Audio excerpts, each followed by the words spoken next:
Hi, good morning, and welcome back to Create, Share, Inspire podcast. This is episode 557. Been having trouble getting connection this morning, so we'll see what that's all about. Anyway, I'm glad you can join me. If you're joining me live, please say hello. Probably have to adjust this some still. Hold on. Looks like it's a little too high.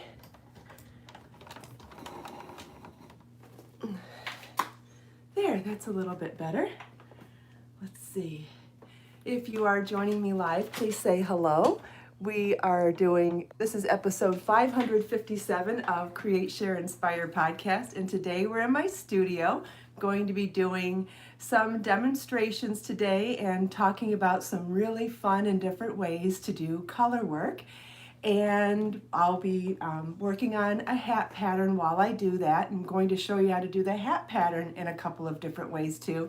So we're going to take one simple thing and talk about lots of different ways to do that one simple thing, which is kind of cool too. And just like last week, I thought it would be fun because we're going to be doing an extended podcast. Depending on what we end up doing today, it may go a few hours. And if you can stay and join, that's great. If you can't, that's fine too. It will get recorded.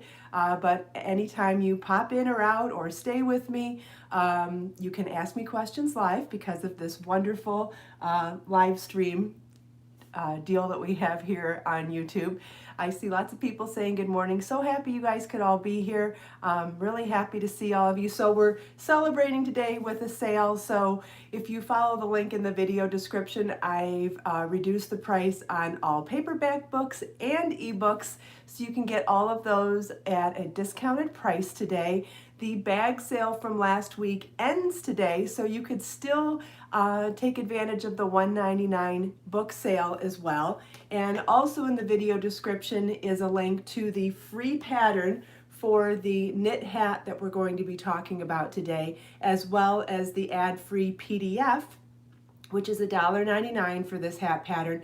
And in both the free pattern page and the PDF, you'll have information on all of the color techniques that we're talking about today as well.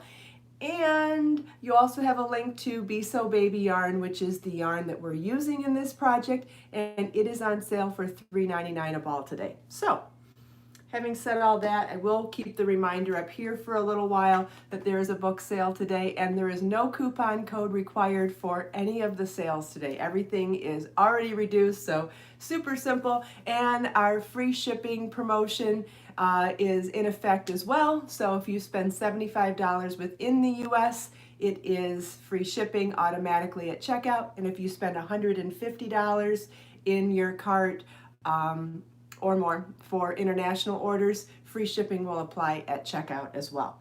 So if anybody has any questions about that, please let me know. If you see me looking off to the side a little bit, it's because I can read the comments better over here. But I see lots of people are joining us, and I'm so glad you could be here. Thank you. So let's go back to the hat. This is a super simple beginner knit hat. Okay, the pattern comes in rows and rounds, and the reason why I did that is because I remember when I was a beginner at making hats and how intimidated I was by working in the round, and I was more comfortable working in rows and sewing up a seam at the end. So always being mindful of people starting crafts at different stages and being at different stages in crafts, I thought it was a great idea to write the instructions for this hat in both rows and rounds. And what I thought might be super fun to do today is to make this hat in rows and rounds, make two different hats at the same time today. So while I'm doing that, I also wanted to talk, and in those two different hats, what my plan is to do them in different color techniques. So you'll notice here that this looks like a self-striping gradient yarn, right? It's because I used Be So Baby yarn holding 3 strands together. Be So Baby yarn is a DK weight yarn, okay? But holding it 3 strands together, it brings it up to a chunky weight yarn, which you can use on a size 9mm set of knitting needles. Makes it go really fast, right? So like for this hat, you only need to cast on 44 stitches, and it's 35 rounds or rows.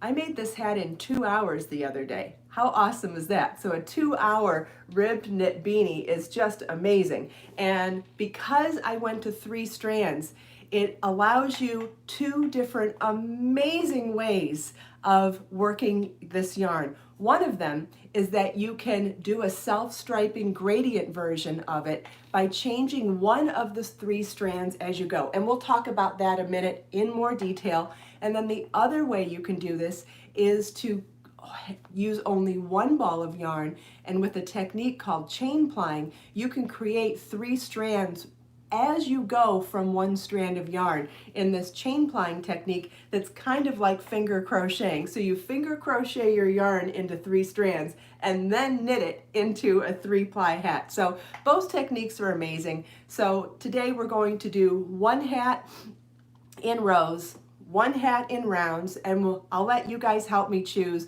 what colors we do for the 2-color gradient, what color we do for the solid color hat, and which one's going to be in rows and which one's going to be in rounds. And before we do that, we can go over the color wheel and the 28 colors of Be So Baby yarn, and maybe talk about different colors and how they'd go together.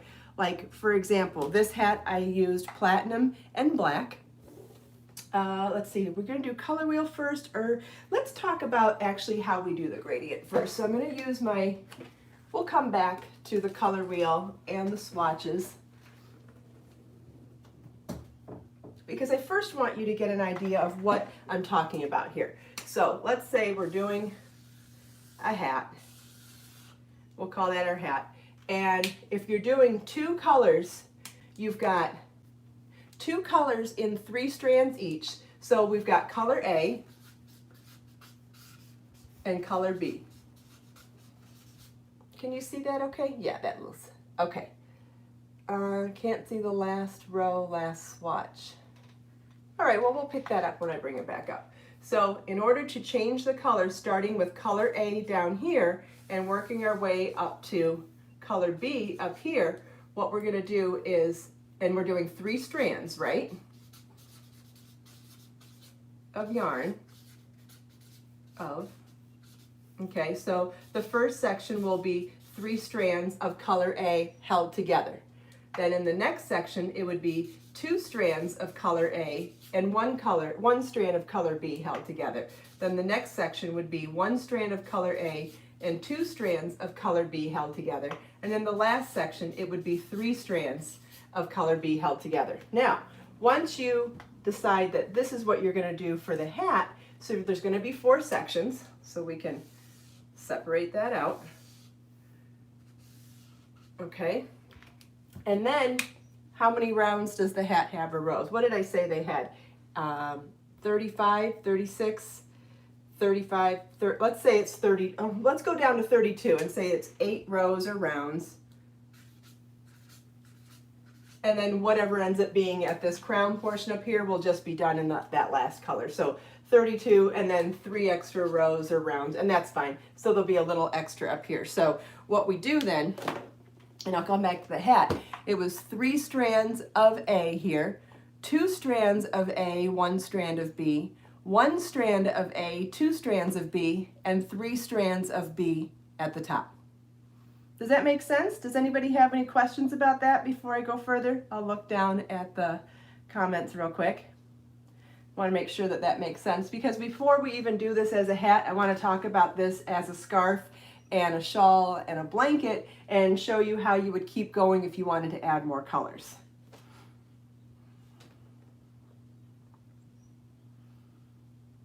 So just wait a second and see if there's any questions. Oh, take a tea break.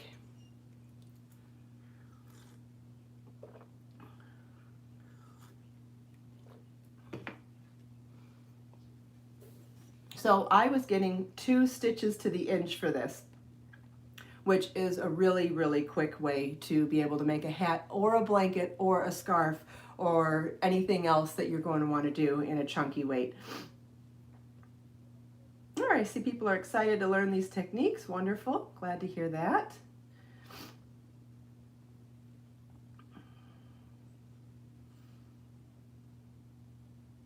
Oh, thanks, Christine. I just have, you know, the front pulled up. It's just plain in the back. I don't know, did I show it enough? There's not much to the back. I pulled up just a small section in the front, just past my bangs, but before my ears. Okay, all right, no more questions on that, so we'll leave this up, and I'm just gonna see how far down can I go here. Here? Yeah, okay. So let's show this as, I'm gonna do long and thin. I'm doing long and thin like it's a scarf or a wrap, but imagine you could keep going longer if you were gonna make this a blanket. The thing is, I'm going to separate out our stripes here. Because imagine if you wanted to go into, imagine if you wanted this to change from more than one color. So like, let's say it went from black to gray to blue to green or whatever. So let's start. So we would start with 3 strands of color A, because does that show up? Yeah. Then 2 strands of color A and 1 strand of color B, 1 strand of color A, 2 strands of color B, and then 3 strands of color B. So if we were doing this as an afghan or a scarf or anything else longer, there's only so long you can make a hat, right? So if you wanted to keep doing this longer, to make something longer, to add more colors, we could then add a 3rd color C. So then it would be 2 strands of color B, 1 strand of color C, 1 strand of color B, 2 strands of color C, 3 strands of color C, and then let's keep going. So then let's say you wanted to add a 4th color, color D, then it would be 2 strands of color C, 1 strand of color D, 1 strand of color C, 2 strands of color D, and then 3 strands of color D. Well, let's just do it for one more time here. And then if you wanted to add a 5th color, it would be 2 strands of color D, 1 strand of color E, 1 strand of color D, 2 strands of color E, and then 3 strands of color E. Can you imagine if you did a blanket like that? And so however long you decided to make your scarf or blanket, you'd be mindful of how many of these color sections you'd have and divide that by your finished number of rows. So once you know your gauge, so for example, I believe this is 2 stitches and 4 rows per inch. And let's say, okay, so let's write that. 2 stitches, 4 rows equals 1 inch. And let's say you wanted this to be, I don't know, let's see how many, 1, 2, 3, 4, 5, 6, 7, 8, 9, 10, 11, 12, 13. And there's 13 stripes. So depending on how, let's say you wanted each of these stripes to be 2 inches long, so 13 stripes times, or let's say you want, how long are these? About 13 stripes times 3 inches would be 39, let's see, I'm doing that backwards now, hold on. See, this is where math comes in, and this is where sometimes as a designer you come back and forth, and you know, I'm doing it live, so I might make mistakes, but that's the whole point of showing you this process, is that if you're trying to design something, you got to do some figuring out, and sometimes there's trial and error, and that's okay. Okay, so let's say we wanted 13 stripes, we wanted them to be 3 inches long, that's only 39 inches. Aha, that's where I'm going with this. So if you wanted this to be an afghan or a scarf, that's not long enough. So we might want to adjust the number of inches per stripe. Let's make them 5 inches. So it'd be 13 times 5, 15, 65 inches. 65 inches sounds a lot better. Is that on camera still? Yeah, okay.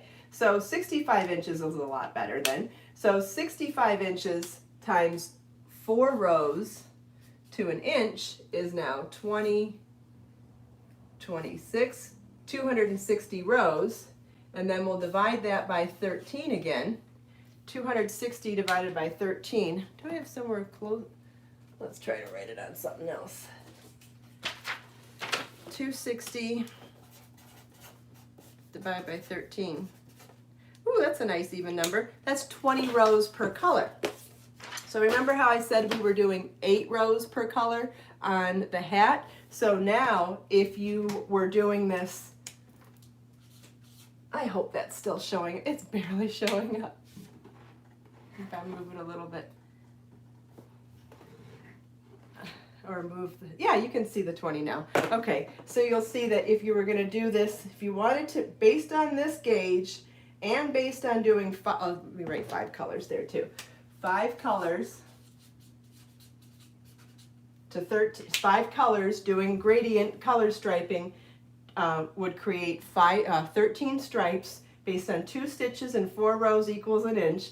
You would 13 stripes times 5 inches per stripe would equal 65 inches times 4 for your row gauge would equal 260 rows, and then divide that by your original 13 stripes. It would be 20 rows per stripe. So I know that's a little chunk of math there, but I will stop now and pause and see if there's any questions about this.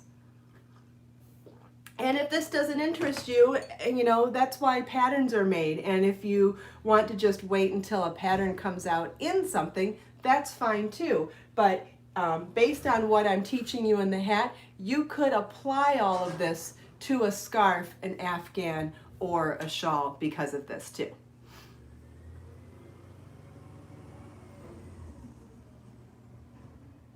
Yes, Naomi, it is like doing a puzzle. I agree. I like this part. And even if this does seem very foreign to you, it's still interesting, right? It's interesting to see how much stuff goes on behind the scenes anyway. I'm just glad I got my math right.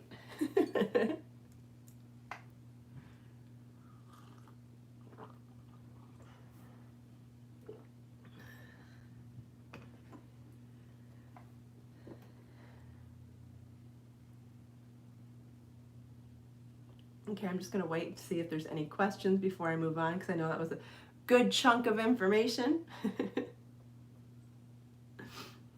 And I'll write a blog post about this particular live stream and share this information there too, share photos of what we did and talk about what we did. So I did do a blog post last week pertaining to the live stream that we did, shared links to everything that we talked about and talked about what we talked about. So every week, you can refer back to the blog post that corresponds with each of these long live stream sessions. Austin Craft Corner, what's today's design going to be? We're going to be talking about how to do 3-stranded knitting in a simple hat, a knit hat in both rows and rounds, and then how to do the 3-strand knitting in 2 different ways. We're going to do 3 strands of the same color in a technique called chain plying, and we're going to do gradient self-striping look yarn with solid color yarn by changing the color of the strand gradually as we work the 3 plies. So I'm going to do 2 hats in 4 different ways, and we're going to knit both of them live. I did make this hat in 2 hours a couple days ago, so it'll be interesting to see if it takes me 4 hours to knit 2 hats or if it takes me less, more. I'm not sure how that's going to go. But having said that, we can always come back to this a little later and I can put it back up later. But let's go back to color now because it's time to pick our colors. So this was a high contrast choice of 2 colors. I went from solid black to platinum gray, which is fairly high contrast, so you can see the stranding very well. I think that if you chose 2 colors that were closer together, it would be an even more subtle color change. So like, for example, I was thinking that doing, of course I can't see the color I wanted, going from orchid to violet might be a little more subtle of a color change, or going from, gosh, maybe even cobalt. Nah, it's pretty high contrast still. Where's the olive green? I think olive green and burgundy might be really beautiful, and that would be a more subtle color change. Also going from, say, even just going with one of the lighter colors, the cream to the aquamarine might be, or aquamarine to prince. I think But my heart is leaning towards the burgundy and the olive green. I think that might be really interesting. So I think those are the two colors that I'm going to choose, unless I get some really giant complaints here about picking these two. I think these, all right, Joe says yes, Grace says yes, good.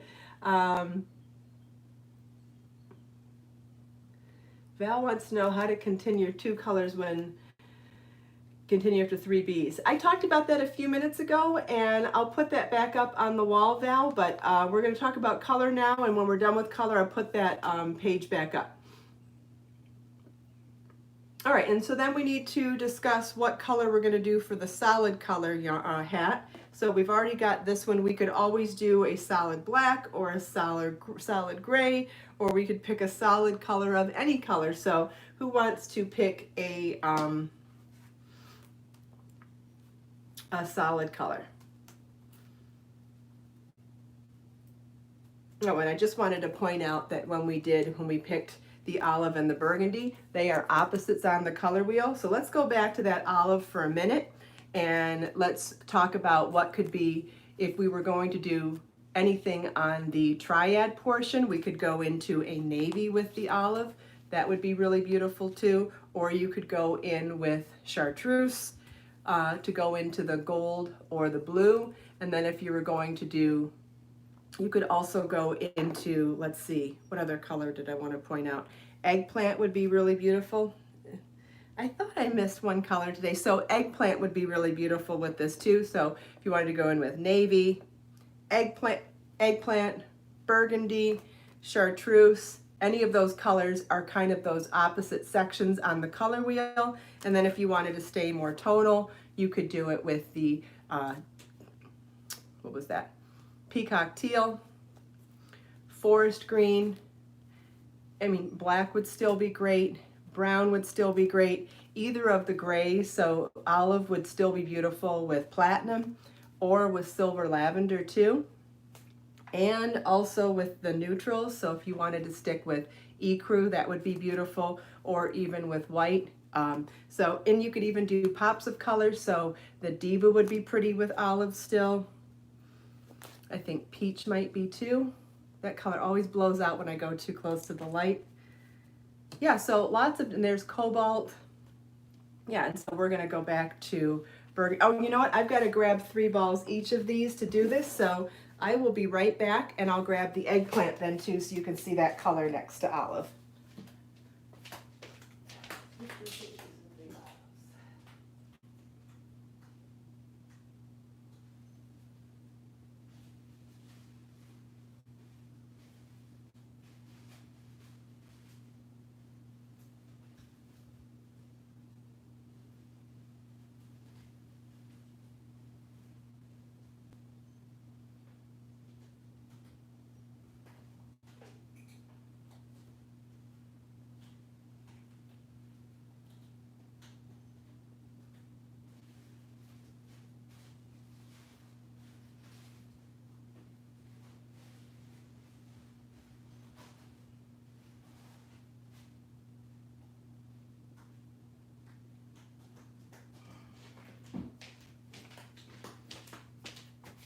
Okay, I'm back.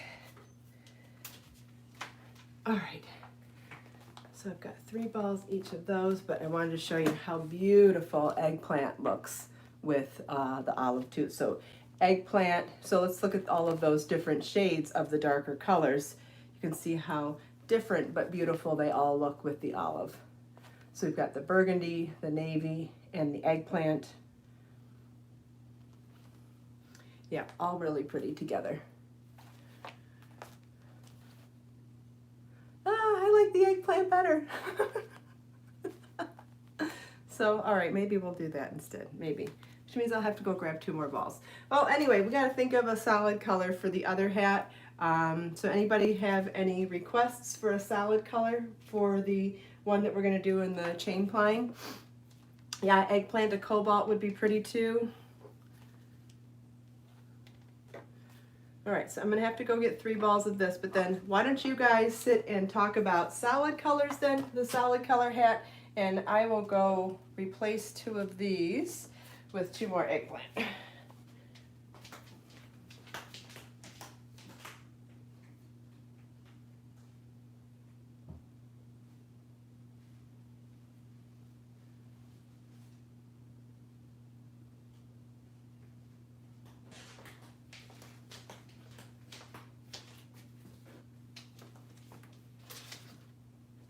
It is hard to choose, Melissa, I agree. Okay, so we'll do 3, okay, so we've got 3 eggplant and 3 olive.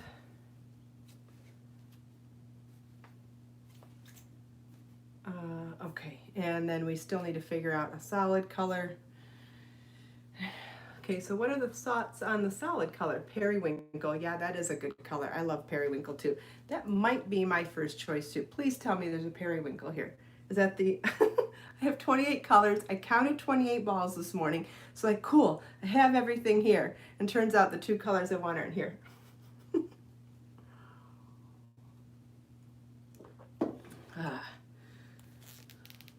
All right, I may have to run again. And then we'll talk about the different ways of figuring out your yardage for this. Okay, gotta go back and grab periwinkle. I'll be right back.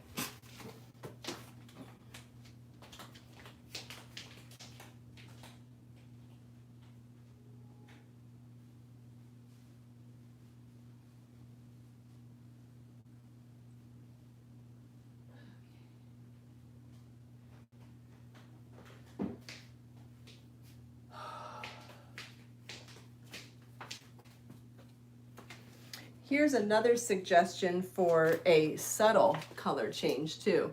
Going from periwinkle to prints would be a very subtle color change, and so would prints to silver lavender or platinum. So just a thought. Okay, so we're going to move all of this yarn out of the way now. And then the next thing to talk about is how you figure out the differences between the different ways to hold your yarn or organize your yarn, because we're not going to be, if we're using 3 strands, so the easiest way to do that would be to use 3 balls of yarn, right? So on the chain plying, it's different, and I'll get to that in a second. But when doing, you know, if I use silver for the solid color hat, Marla might wear that one. Anyway, we'll see.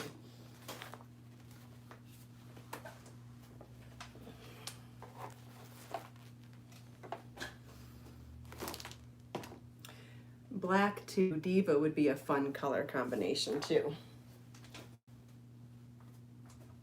There really is no wrong way. If you have a color wheel, it's really fun to mix and match the different colors. If you don't, you know, pick 2 colors. You could do this with team colors. Can you imagine doing this for different sports teams? You pick the 2 colors for the sport team. That would be super fun. Or just someone's favorite colors, a school color combination. I mean, there's 28 colors to choose from. So that would be really fun to do. So for those of you who said you couldn't see the whole thing, there it is. And there is a link in the video description to see the shopping page for Be So Baby Yarn, and on that page you'll obviously see all 28 colors there as well.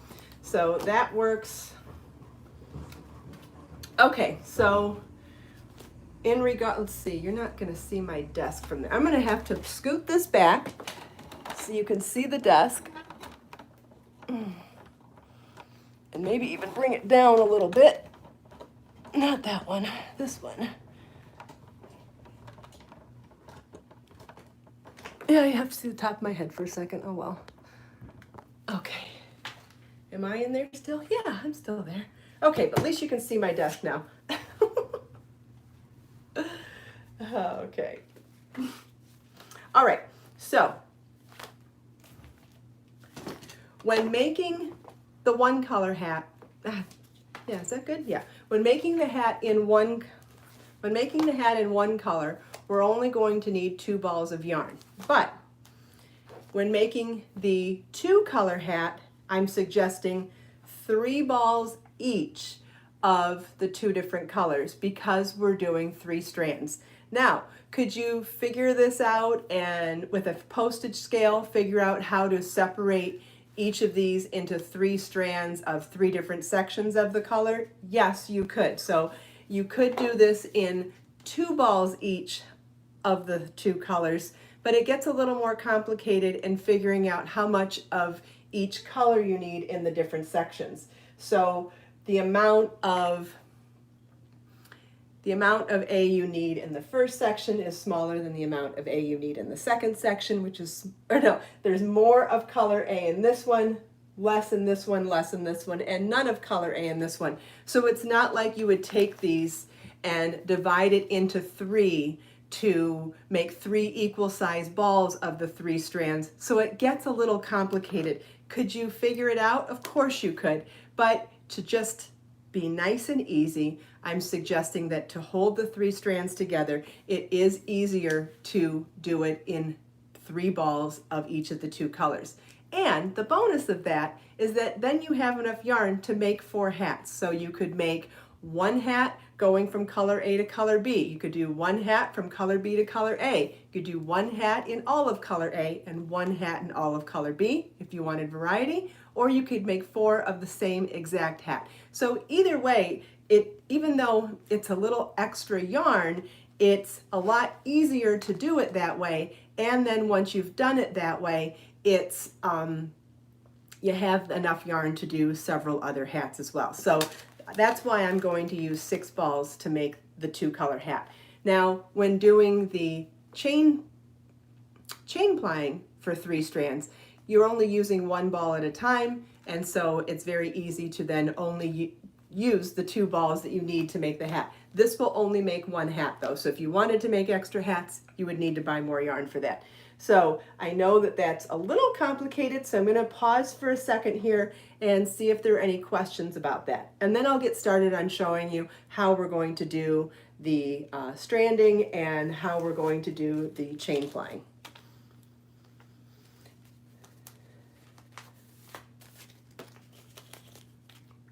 So I'll just wait to see if there's any questions. And I'm going to start with olive for my gradient colored. Oh, we should probably find a little hat stand for our hat too, so it can stay in the camera. All right, I know I've got them around here. Let me just take a quick look. Maybe in the other room.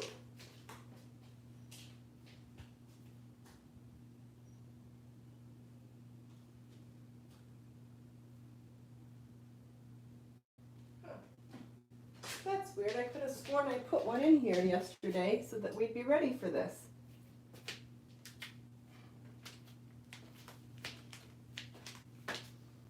All right, now look at the basket real quick.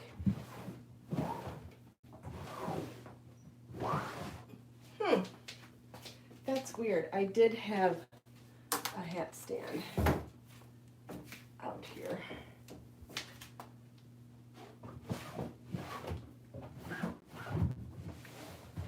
Okay, not today. Okay, well, I'll at least leave it right here. Wish I could hold it. Oh, I could stuff it with yarn and make it stand up. I could put it on this. It'll stand up on that.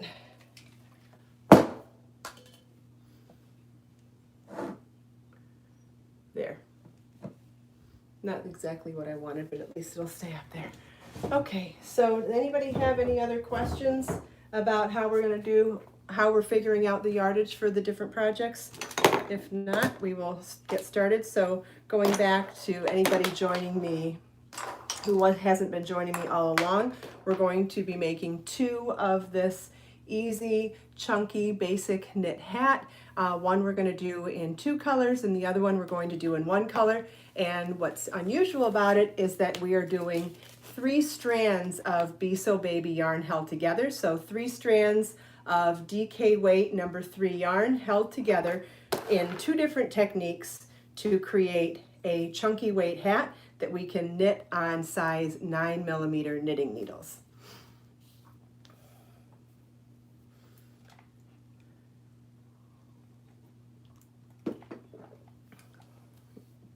It looks like someone shared some bad news. Sorry to hear about that. Okay, so the first thing that we're going to do is start the chain plying hat. And chain plying is a technique for turning one ball of thinner yarn into a 3-strand of that yarn with the 1 strand. So we're going to start with a slip knot. Okay, and then before we tighten that slip knot, we're going to take our working yarn, not our tail, and loop it through. Kind of like we're doing a crochet chain stitch, but with our fingers. And then we'll tighten that slip knot. We're not going to use that slip knot, and we'll make that loop like, I don't know, 2 feet long, maybe longer. Okay, well, guess what? If you hold that loop with your working yarn, you now have 3 strands of yarn. See that? So as we work this and we come to the end of that, we'll take our working yarn again and we'll loop it through and create another super long chain. So it's called chain plying, but it really is elongated crochet chains, and you just keep making more as you go to create a 3-strand yarn from 1 strand. Now where it loops through, there is a little join there, but it is much smaller than even a knot. And we all know you can knit over a knot, no big deal anyway. So I mean, it's really, really cool. So now what you want now, because we're knitting this, you want to start with your cast on. You could do a variety of different types of cast on. Long tail might be a little more complicated with this because you'd have to make this chain so long. So what I'm going to suggest for this particular one is that we're going to use knit cast on because you don't need to have both strands long. You only need to start from the beginning. So when you're ready to start this one, yeah, and I know this is mind-blowing. You can go back and watch this multiple times, but as we go along, I'm going to have to keep making those elongated chains. So if you're already a crocheter, this is going to really wrap around your brain rather easily. We're looping through the loop to create 3 strands from 1. That's why we can do 3-stranded knitting or crocheting from 1 ball of yarn, if you're not changing color. Once we start changing color by changing 1 strand at a time, this won't work anymore. That's why we're going to do the gradient hat in a different way. How many minutes are we in now? About 40, shoot. Okay, pretty far in to start knitting. Anyway, so we're gonna start with a slip knot for our first stitch to cast on with the 3-ply chain plying hat. And we're going to use the knit cast on technique because then we only have to worry about the 1 working strand being 3-plied. So we're going to knit cast on 44 stitches for this hat. And I have videos on how to do this if you don't already know how to knit cast on. In my Knit Stitch library playlist here on YouTube, I have videos on this. And if you go to my How to Knit page on my website, I have videos and descriptions for all of the techniques that we'll be using today as well. So I'm going to cast on 44 stitches in the chain plying, and as we get closer to the end of that loop, I'll show you how we extend our 3-ply yarn by just making another loop in the loop. It's amazing, just amazing. This is also called Navajo Knitting. It does have some history behind it, and you can Google that and look up the history behind chain plying and Navajo knitting. It does come from the weaving world, and it's a weaving technique, or it's been used in weaving for probably longer than it's been used in knitting and crochet, but really a wonderful technique for anybody that wants to turn a thinner yarn into a thicker yarn from 1 ball of yarn. It's real and so easy to do.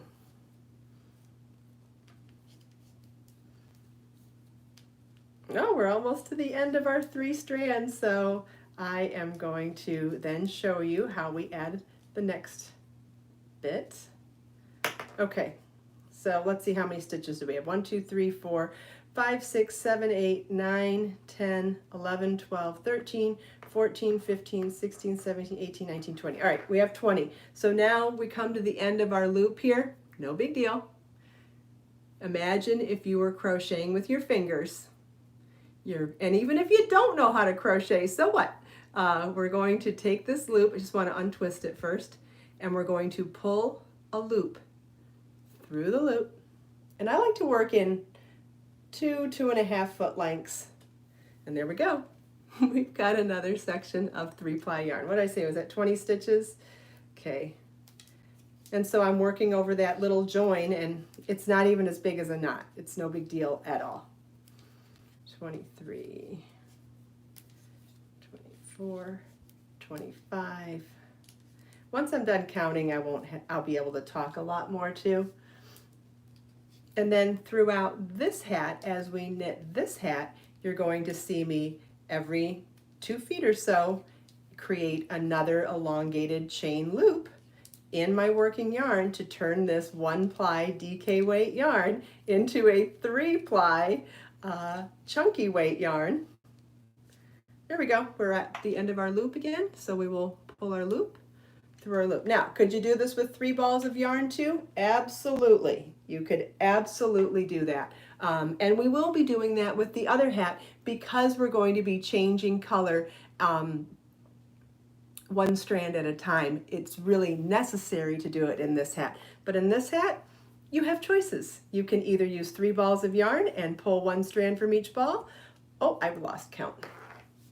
How long will what take? Knitting 1 hat is about 2 hours. It took me 2 hours. It took me the bachelor finale the other night to knit this hat. So it took me 2 hours. 1, 2, yes, Kimberly. 1, 2, 3, 4, 5, 6, 7, 8, 9, 10, 11, 12, 13, 14, 15, 16, 17, 18, 19, 20, 21, 22, 23, 24, 25, 26, 27, 28, 29, 30, 31. Let's 32. I gotta count to get this. Once I count, the cast on will be good. 33, 34, 35, 36, 37, 30, oops, 38,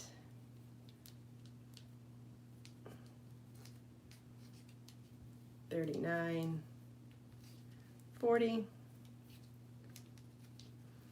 41, 42, 43, and 44. Once I'm done counting, I will be able to talk to you more about modifying this hat in other ways, like for other sizes and stuff. But I do want to get moving on getting them both cast on, because then I can knit both of them simultaneously, which that's going to be fun too. And as I do that, it'll be much easier to start talking.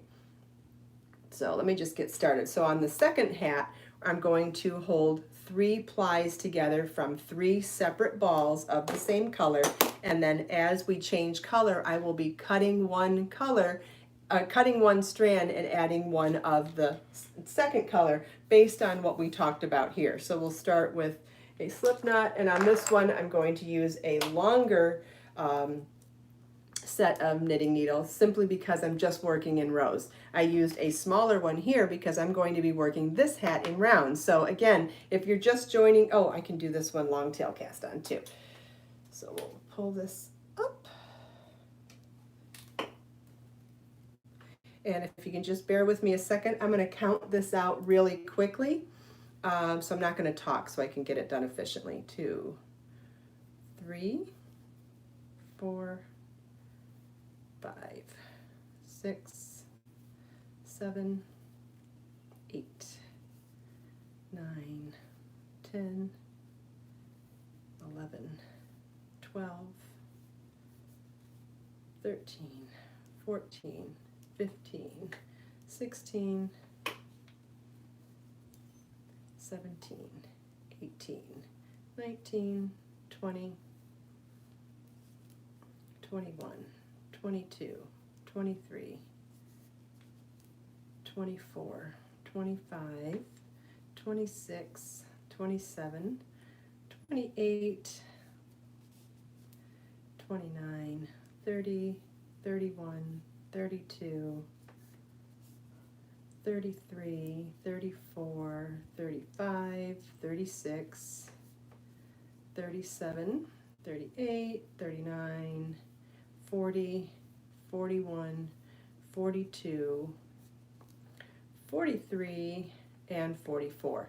Now, if you don't like working from 3 balls at once, another thing that would be a great idea is to wind them into a 3-ply ball to begin with, but that usually is more convenient if you're going to be working only one color. Because we're going to be dropping one strand and adding a second strand, that's where it is really more convenient still to work from 3 separate balls. Yes, Kimberly, holiday knitting, absolutely. Doing this for holiday, I mean, I'm telling you, I knit one of these in 2 hours the other night. Does that mean depending on how fast you knit, it could be a little longer than that? Okay, so even if it's a little longer than that, a little longer than 2 hours is still within 3 hours. It's still a crazy, awesome amount of time for knitting one hat. So you could get started on holiday knitting now. That would be amazing. All right, so for the hat, we're going to knit in the round. This is a trick that I do all the time when I'm knitting in the round. I prefer to do the first round as a row because it's usually longer and stretchier than that first round, or than the cast on edge. So even when working in rounds, I prefer to do the first round as a row and then I join after that. So we're getting close to our end of our loop, so we're back to our chain plying, and and this pattern is knit 1, purl 1. And that's it. It's knit 1, purl 1 for every row or every round in both patterns, and we're doing that for 32 rows or rounds in the chain plying one. What we'll be doing differently is pulling that loop through the loop to keep maintaining our 3-ply yarn, and then in the color change hat, we're going to be dropping one strand of color A and replacing it with one strand of color B as we go along every 8 rows. Yeah, whenever possible, it is nice to work from one ball of yarn. So whether it's through chain plying or winding 3 balls into one ball, it is nice for having less to tangle. But, you know, working from 3 separate balls, we're only doing it every 8 rows before we change color. So that's one of the reasons why I'm going to do it that way. But I'll knit this whole row first, so you can see how I'm going to elongate that loop when I get to it. I'm back to my loop now, so no biggie. I just loop it through. Isn't that nice and quick to do as you go? It really doesn't take that much time. It's no different than adjusting your stitches along your needle, right? So at the end of this row, I'm going to turn this one into a round. Now, because I'm not changing color on this one, a stitch marker is not super duper important, but I might place one just so that I can count up to make sure I know where I'm at when I get to 32 rounds. And then regarding the other hat, we are going to be more mindful of where we're at the beginning and end of the rows because we're changing color slightly every 8 rows. Oh, Kimberly, yeah, the other reason to that it's helpful to knit the first round as a row when you're working in the round is it really helps to have a little more bulk. So you're less likely to twist your work when you've knit a row first before joining in the round, just because you can see the top and bottom of your work much easier. Yeah, it's just one of those tricks that not everybody likes, but those of us that do use it kind of swear by it. Okay, so yeah, we're at the end of the row. Okay, so now notice how much longer my work is now. So it's sliding around to the needles much better. Let's see if I have an extra stitch marker sitting around.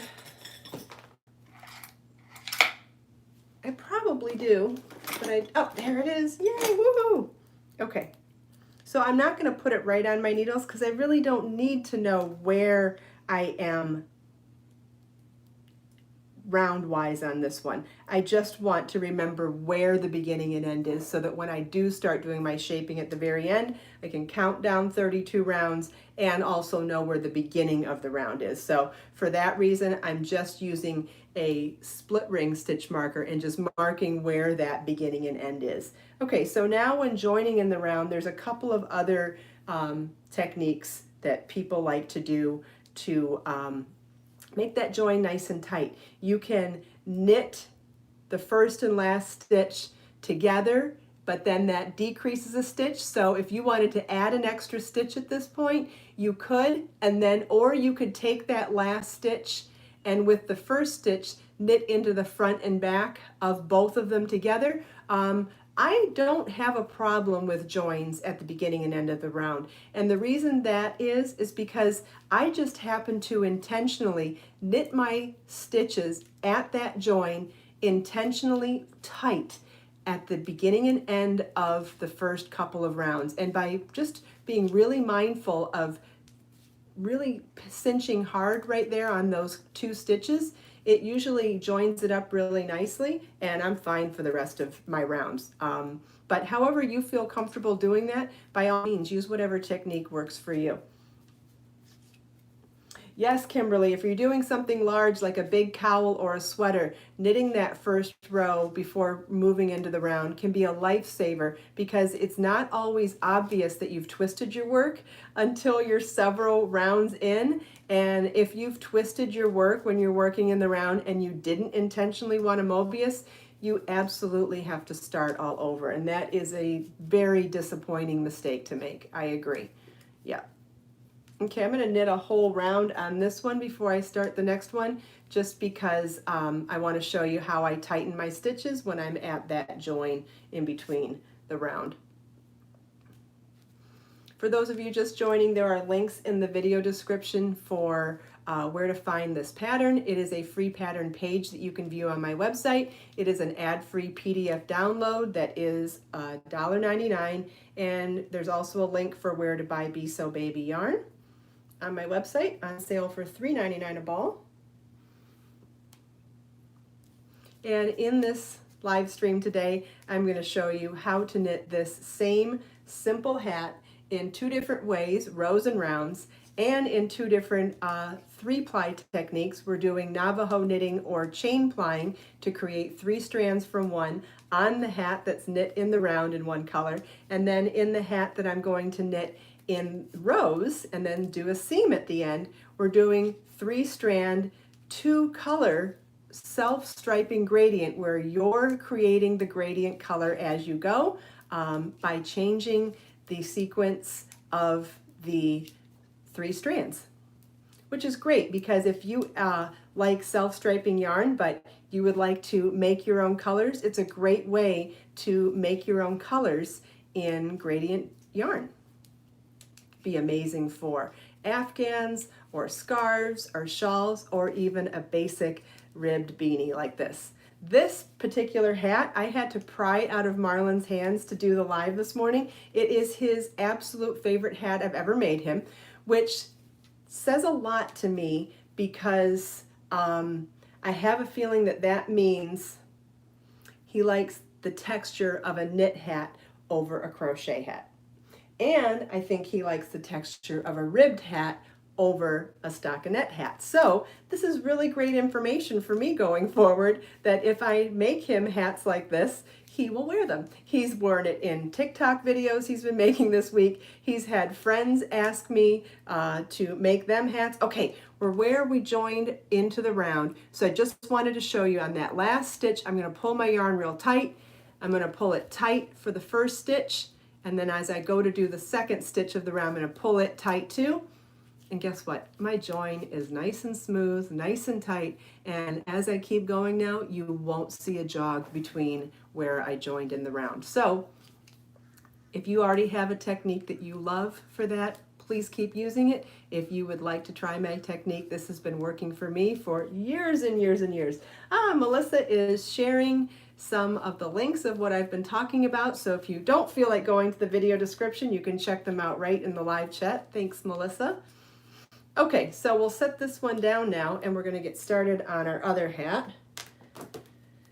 And we're using 3 strands from 3 separate balls. And this hat we're doing in rows, not rounds. So we're just going to do like we did on that first row and knit 1, purl 1 all the way across the row. The reason why I'm doing this hat in both rows and rounds is, first of all, because I remember when I first started knitting, I couldn't stand the idea of making a hat in the round for a couple of reasons. First of all, I didn't really know much about double pointed needles. I certainly didn't know much about different lengths of circular needles. So some things were intimidating to me, like the magic loop was intimidating to me. Double pointed needles was intimidating to me.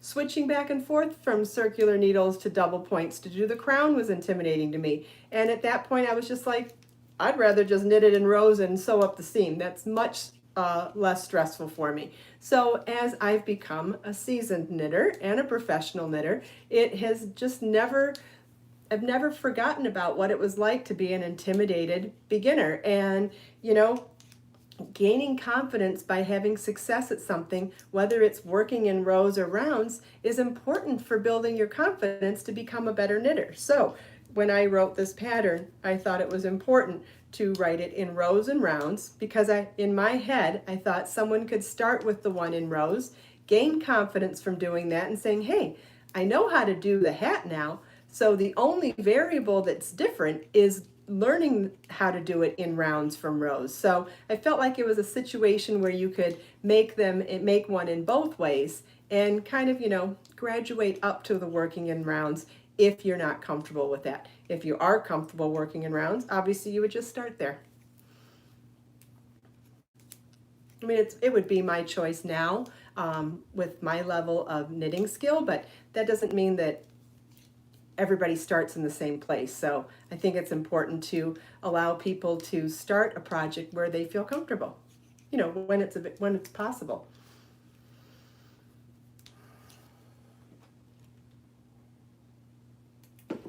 Okay, so we'll be doing 8 rows of 3 strands of color A for this project. And at the end of those 8 rows, the first row is always the tightest because of that cast on edge. As soon as we get past this first row, I will speed up a little bit more, I think. And definitely not counting anymore, except when it comes to counting the 8 row sections on this hat. So if you have any questions, please feel welcome to ask me. I'm pretty comfortable focusing more on the notes, or not notes, messages, chats, whatever we're calling them.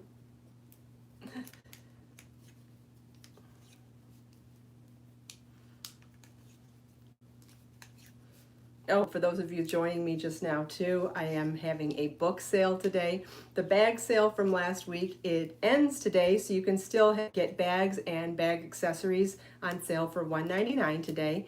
Be So Baby yarn, the yarn I'm using today, is on sale for $3.99 a ball. And if you go to my bookstore, the bookshop on my website, all of the books and ebooks are discounted today as well, and all of that's going on during the live stream only. The sales will end when the live stream is over, but you don't need a coupon code today.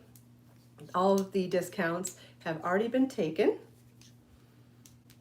Okay, first row is done. The other thing to be mindful of here is the fact that working with 3 plies, you have to make sure you pick up all 3 plies when you're knitting, so it comes with its own little bit of a learning curve. See how there's 3 strands there? So you want to make sure that you're picking up all 3. All right, we're on to row 2 of the hat in rows.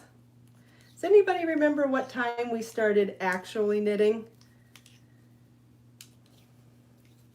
Sure would be cool if I could get these done in under 4 hours. We'll see how I feel. My voice keeps up. I know somebody gave me a great recommendation after last week I lost my voice once we weren't live anymore, once I got off the air. I lost my voice, and somebody suggested that I buy this throat spray to preserve my voice. And I forgot to buy it this week. There's been so much going on, and I just totally forgot to buy it. Of course, I thought about it this morning, but it was too late to go to the store and buy it this morning before we started, so that's okay. So I've got tea and water, and I've got some oranges and apples to bring in later if I need a snack. So I've got some things to keep my throat from getting too dry, but we'll see how long my voice lasts today. If it lasts long enough to keep going, that's great. Hey, is anybody else knitting or crocheting along with me today? If you're home from work, home from school or whatever, it sure would be fun if you could knit or crochet along with me today, if you can. And if you know anybody that might be interested in joining us this morning for this tutorial and behind the scenes look, or even just want to see if I can reach my crazy goal of knitting 2 hats in 4 hours, you could share this video with your friends or share it with people in other social media. Yeah, honey's good for your throat too. That's right, Melissa. Joe can't knit along because she's at work. Well, glad you could be here anyway, Joe. And I know that you're enjoying knitting lately, so.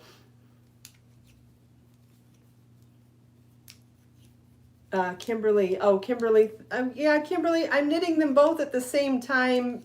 Time-wise, no, I'm not literally knitting them both with only 2 hands. I don't know how you could possibly do that. And one's in rows and one's in rounds, so it's not like you would do it if you were knitting 2 socks at once or 2 sleeves at once, but sorry if you feel like that was misinformation, not intentionally. I am knitting 2 of them, one, you know, a couple of rows on one and then a couple of rounds on the other, because I thought it would be interesting for you to see the different ways that you could do this, because I'm going to be showing the chain plying technique to 3-strand the yarn in one color and doing the gradient color striping in the other one, and showing one in rounds and one in rows. But Kim wants to know how she can do this with 1 ball of DK weight yarn and 2 balls of chunky. Well, you could use the 2 balls of chunky just single ply, and you could do the chain plying with your DK weight, and the DK weight yarn should be comparable to the chunky weight once you do the chain plying for it.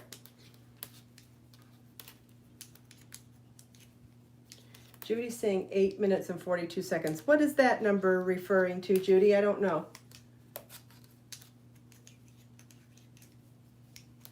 I think it's going to be fun to see the similarities and differences between the 2 hats today also, so it might even empower some people to try something that they wouldn't normally.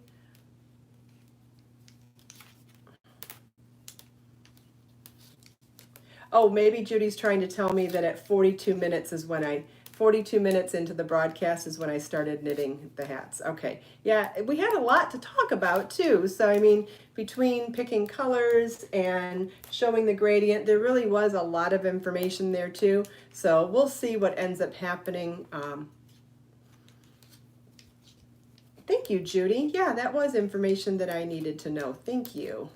All right, I think this is, I'd like to get through the first 8 rounds of this hat so I could show you how we changed color, and then I'll go back to showing you some chain plying on the other one. I see what happened here? I dropped one of the strands, so I'm going to go back and re-knit this stitch. See, this is going to be great too. As I'm making 2 hats, I'm going to invariably make some mistakes, and what's great about making mistakes live is not only showing you that everybody makes mistakes, but also showing you that how to fix those mistakes as they come up. Like if I drop a stitch, I'll be able to show you that. And if I miss a strand like that, I can show you how I go back and pick it up. Yes, Janet, the 3 strands from 1 ball is awesome. And as soon as I show how to change color on this one, we'll go back and do some more chain plying too. I think I'm on 3 or 4 rows here. I'll stop and count it in a second to figure out where we're at, but would like to show you how I change from the we're going to go from 3 strands of color A to two strands of color A and 1 strand of color B at the end of 8 rows in this hat. And we're going to go from color olive green to color eggplant. I'm hoping to convince Marla. So you may have seen if you follow the link to either of the patterns, the free pattern page or the ad-free PDF download, you'll see on there that Marlon did agree to model the hat for me. All right, we're at 4 rows, so we've got 4 more to go. He did agree to model the hat for me. So my goal now, if possible, is to get him to take some photos with me so that we can show the hat in 2 different colors and 2 different styles in the same photo, and just have a photo with my kid. But there's no guarantee that my almost 18-year-old is going to say yes to that.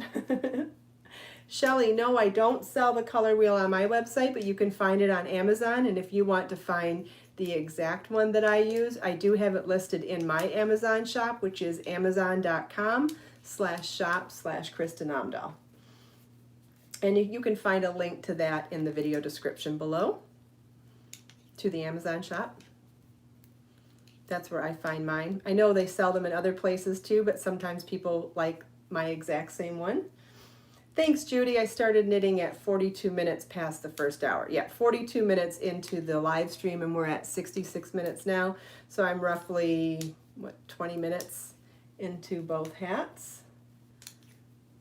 And I'm trying to get to the 25% mark on this hat so that I can show you the first step in the gradient color change. I think what's so exciting to me about this particular type of gradient color change is that you get to choose what colors you want to gradient. So if you don't want to dye your own yarn and you don't want to buy yarns in the store that someone else chose those color changes, you can custom make your own gradient color changes by doing this technique with 3 strands of yarn. I find that to be very empowering. Anytime you can choose your own colors and custom make something on your own that normally you can only buy store-bought with someone else's color choices, I find that to be very empowering, especially when you go into doing, the longer color sequences. But even imagine doing this. So let's go back to that actually. Let's say you were going to do just the 2 color gradient color change like we did on the hat, but do it on an Afghan. So you'd go back to that 260 rows. Remember when we talked about that in the beginning? But divide that by 4 sections, and imagine doing that 1 color change in a long section like that. It would be even more subtle then as well. It would be stunning to do an Afghan in 5 colors like we talked about down there, or just in 2 colors like we did on the hat. There's just so many ways. You could do it in 3 colors, and you can take the formula that I showed you here on the board and apply that to any kind of project. You're more limited in smaller projects that have less rows, obviously, right? But once you go into something with more rows, you have more options, whether you want to make those stripes longer and more subtle or add more colors.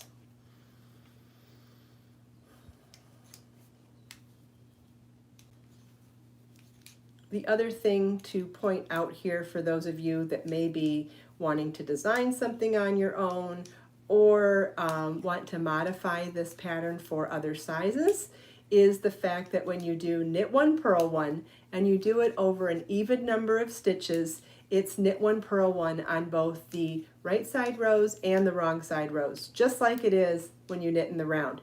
When you do knit 1, purl 1 over an odd number of stitches, you end up having to write the pattern or write the instructions for yourself a little bit differently on the right side rows and wrong side rows. As you knit the stitches as you see them and purl the stitches as you see them, how it has to be written when you're working in an odd number of stitches is knit 1, purl 1 across to the end of the row, knit 1 on the right side row, and then on the wrong side row it's purl one, knit one across the row to the last stitch, purl one. So it gets a little more complicated when you work knit one, purl one over odd number of stitches. So I suggest that if you're going to alter this pattern to make it a different size, you would try to keep a knit one, purl one project over an even number of stitches, which is pretty easy to do.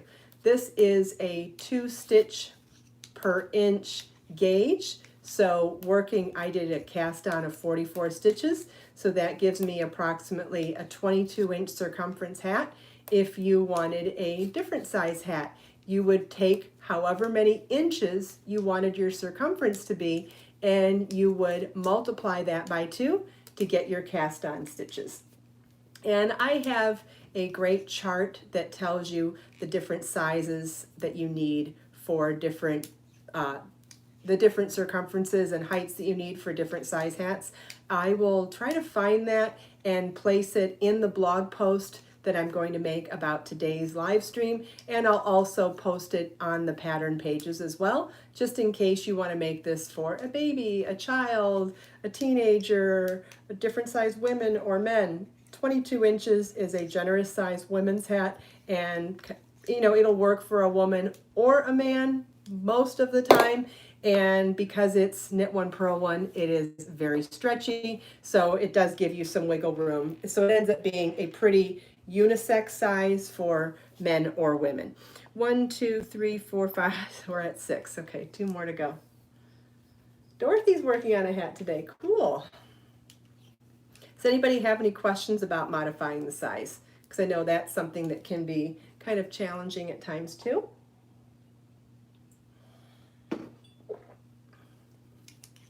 If anybody has any questions about that, I'm going to knit 2 more rows even in color, all 3 strands color A, and then I'll be able to show you how we change to do our first color change of going from AAA to AAB.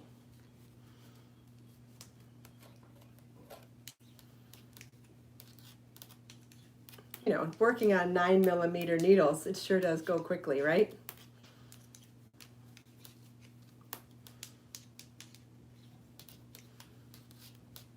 If anybody else is knitting or crocheting today along with me, let me know. Or if you're just, tell me what you're doing actually. If you're, doing your chores. I know last week some people did their chores while joining me for the live stream. Some people were at work. What are you doing today while you're joining me? Because I see we've got, a few dozen people here. So I would love to hear from you and hear what you're doing. Let's see, Melanie's working from home. Great. Yeah, so it's easy to have something on in the background when you're working from home. I know I like to keep something on. Janet wants to know where I'm located. I'm in Southwest Florida, Naples, Florida. It's as far south as you can go on the west coast of Florida, across the state from Miami. Where are you located?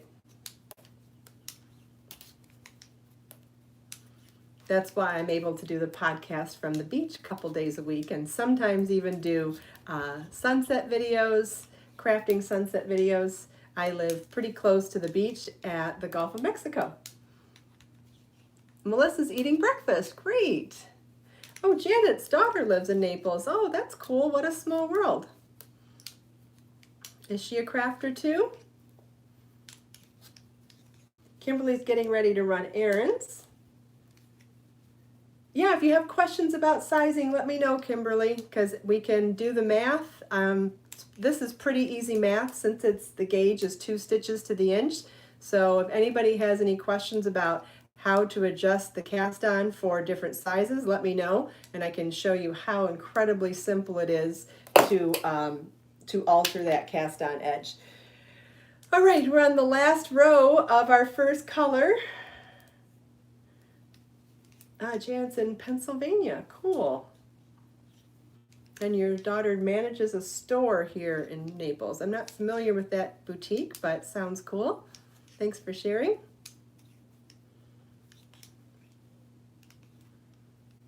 Okay, this is our last row. Oh, Kimberly, you didn't know that the math was this easy. Isn't that great? So you were intimidated by the math because you just didn't know, and now that you know, you find it easy. That is one of my favorite things to hear as a teacher and an instructor, is that I can demystify the things that just look intimidating because you don't have the information. That is one of the most wonderful that's one of the most wonderful and satisfying parts of teaching, in my opinion, because anything can look intimidating when you don't know what it's about, but when it can get broken down into simple steps, most things are not that difficult. So awesome. I'm so glad this is helping you. Oh, on Fifth Avenue. I know where that is, Janet. Yeah, that's a beautiful part of town. I went to see a soul band down there. Went to see like soul, R&B, and Motown style band on Fifth Avenue a couple weeks ago. 1940 Bruno is in Illinois working at a window covering store, and she's sewing. That's great. Oh, and you can, while you're working, you can listen to and maybe watch the live stream today too. That's great. What else is everybody doing today?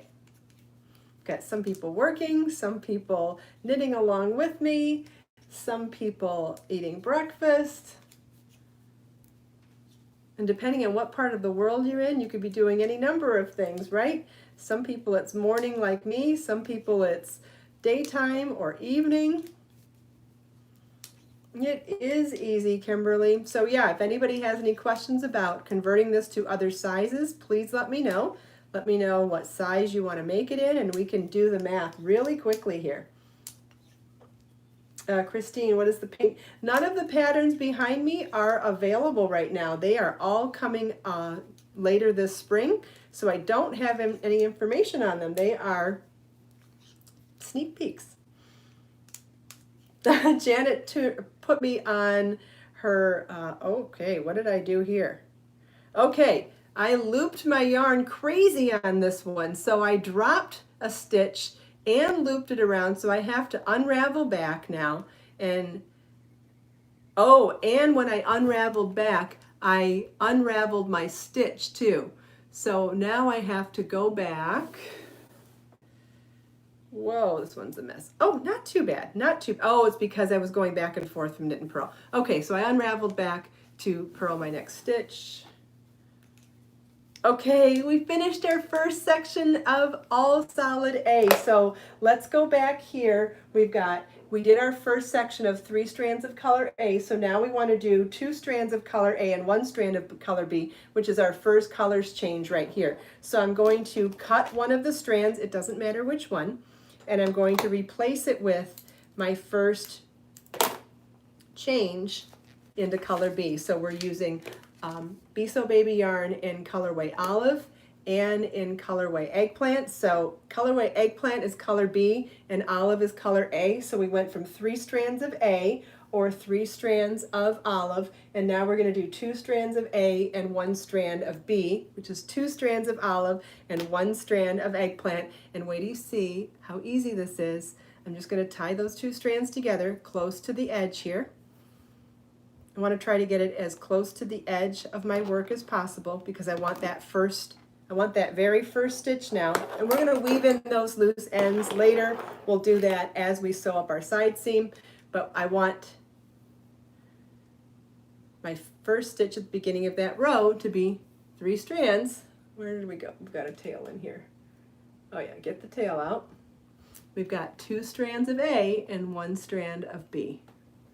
So now we'll knit the next row, and we've already got the beginning of our subtle color change beginning, and it is in our own custom-made gradient color change because we picked the 2 colors that we wanted to gradient change in this pattern by using 3 strands and picking color A and picking color B ourselves.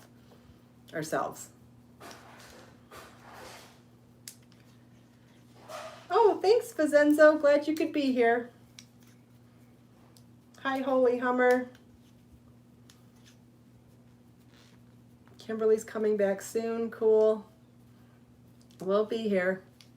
You'll have to remind us where we were at when you were last here, Kimberly. That was fun last week, wasn't it? When some people left and came back and we got to hear where they were, hear the progress. Deborah's crocheting a shawl this morning. Vincenzo's in Brazil. Wonderful. Okay, so after this row, you can start to see the color change, but we'll set it down then and work a little bit on our in the round one, and I'll be able to show you how we do that chain plying technique again. And for anybody just joining, I'll be able to show you how we do the chain plying in case you missed it in the beginning. Now, if you're just joining and you're curious about how we got started on chain plying, then you'll have to go back to the beginning of the broadcast to see that. And I will be doing tutorial videos on everything we talked about today as well, but doing it live first to show you the behind the scenes of how this gets done. And asking questions. Yes, Holy Hummer, if you go to my website, I am doing a sale during the live stream only today. All of my books and ebooks are on sale, and the bags, the $1.99 bag sale is still going on from last week. So if you go, there's links to everything in the video description, and Melissa's putting up a link to the bookshop right now. You can see there everything is discounted, and that'll be during the live stream only. When the live stream is done, they will all go back to regular price. Okay, so we've got our first row done with our second color stripe begun, but I'm going to set this one down for a minute and go back to our in the round hat and show you, for those of you just joining, how we are doing a 3-ply yarn. Whoops, I only grabbed 2 yarns, 2 strands, want to grab all 3. Okay, so on this hat I'm using 1 ball of yarn, but creating 3 strands from the 1 ball as I go in an awesome technique called chain plying or Navajo knitting. And when I get to the end of my current loop, I will show you how really easily we do that.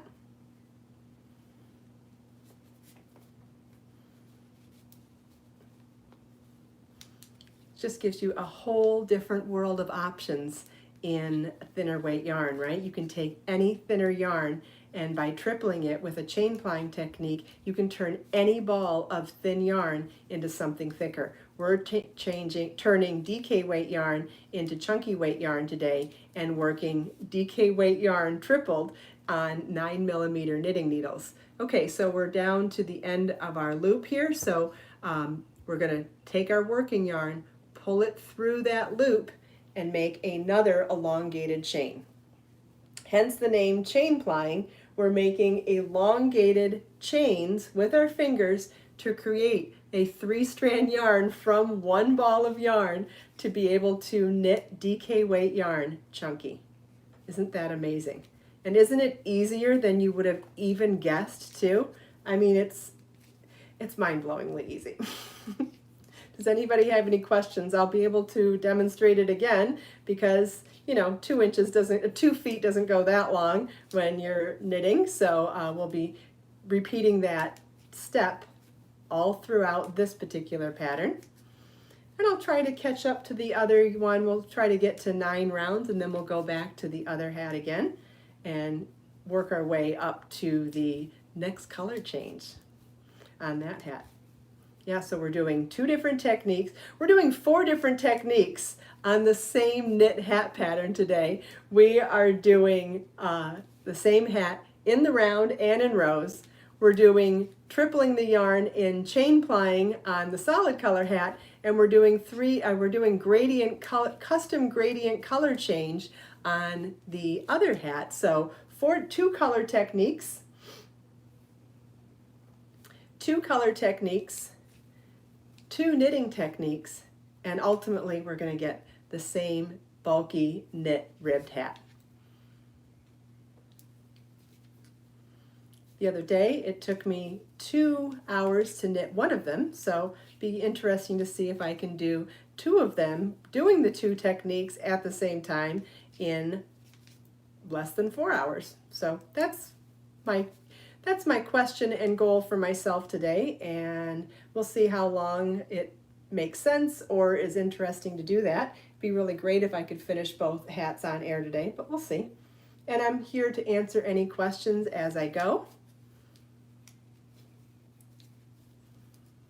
Thank you, G.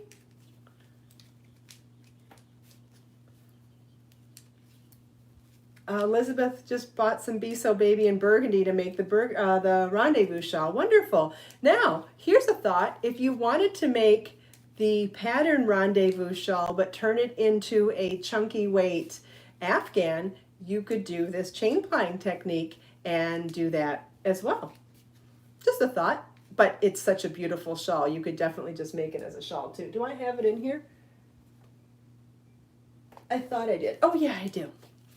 So Elizabeth is talking about this shawl.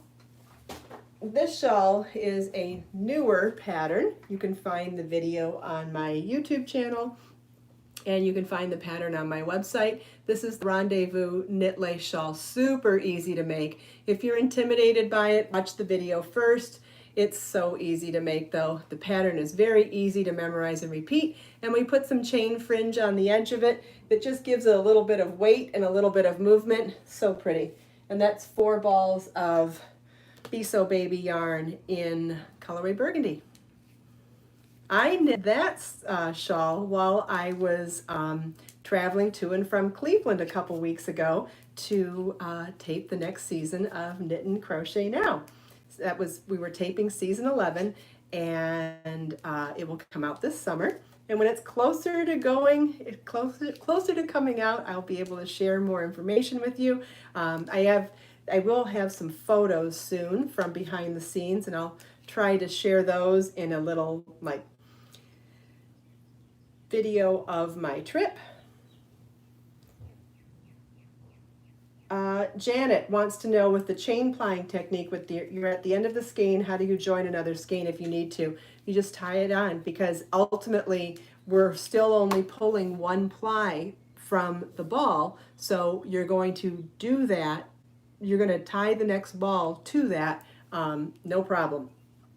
And then you'll have, your knot or whatever, and you'll weave those ends in when it's time to weave in your ends, but it's no big deal at all. How is the weather in Florida? We have record-breaking heat this week. It's supposed to hit 90 degrees on Saturday, which is crazy. But yeah, we're having record highs right now. That's a great question though, Janet. Thanks for asking that. And when we get to that point in the hat, I'll be able to show you. And if we end up not doing the whole hats on the air, should I lose my voice or something crazy like that, or something else happen at the very end of the video, no matter where we're at, I will pretend like we've run out of yarn and join a second ball, just so you can see how easy it is to do that. But great question. You're welcome. So you see, we're just casually going along and looping that loop through. So basically making a crochet chain with our fingers.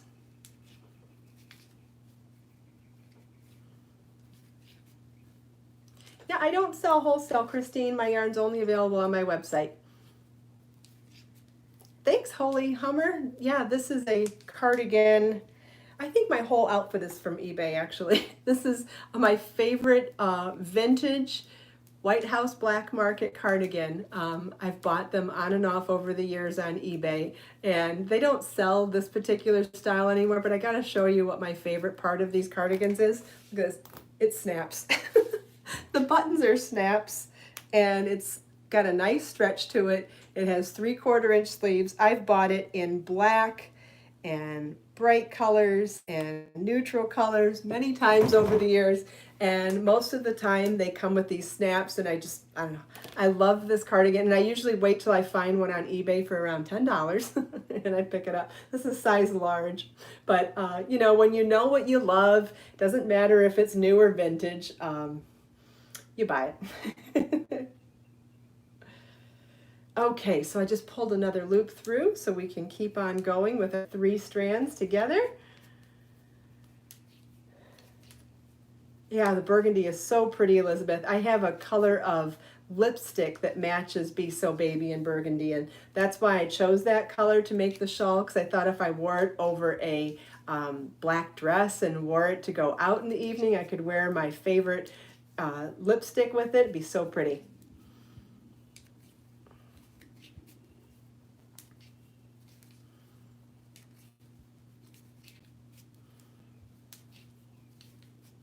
Thanks, Melissa. I love it when people give testimonials of my yarn to other people questioning what the, if they want to try my yarn or not, because it's one thing for me to say my yarns are amazing. I mean, you would expect me to say it, but I know it helps helps so much to hear from other people, other non-biased testimonials. So thank you, Melissa. I appreciate that. Thanks, Elizabeth. I believe this cardigan I actually wore on one of my segments for Knit and Crochet Now. Isn't that funny? I wore a used sweater off of eBay on a TV show. But those of you that know me know how funny I find that information to be. And I'm not ashamed of stuff like that at all. I think it's funny. Kristine's only tried a couple of my yarns. Yeah, that's great. Well, I appreciate your support. Thank you.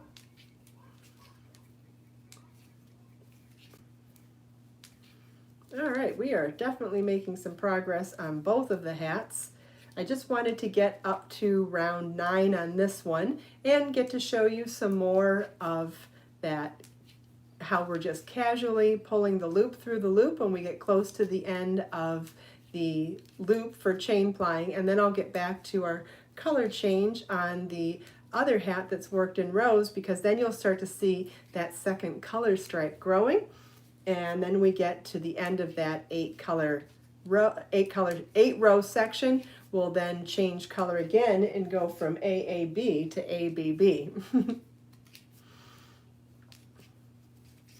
And if anybody has any questions for me along the way, this is a great time to ask me, because this is pretty mindful knitting at this point, and if I have any mistakes come up, I will definitely be able to show you how I fix them. Yes, Janet, I did know Gabriella Bittner when she was down here. She did have a yarn shop down here. I believe she's moved to Orlando now to be closer to her family. I haven't seen her in years. I did teach at her shop a few times, I believe. Met her at a knitting group years ago. So did you see I pulled the loop through the loop again? You can make that loop as long or as short as you want. I'm going a good 2.5 feet, just because, for a couple of reasons. I don't want to do it any more than I have to, and also I want less joins. So there is that slight little join where you pull the loop through, and just the less times you need to do that, it's just, less work and less joins. Janet used to knit at Gabrielle's shop. Cool. Oh, I have water with me too.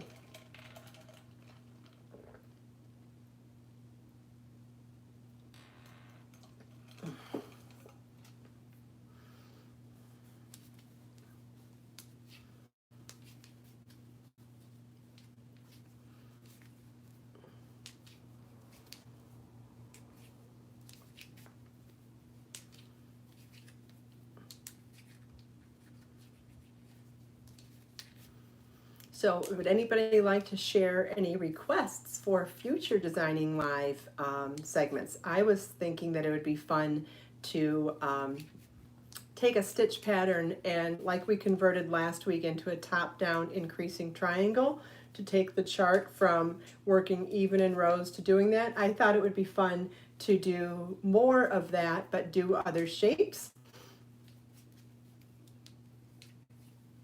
Elizabeth has been making some of my patterns and giving them as gifts tonight. That's wonderful. I'm so glad to hear that. Handmade gifts are just the most precious thing in the world, I think. I'm so glad that you're sharing your crafts with other people that way, and I feel special that you're using my pattern, so that's great. Sterling missed the start.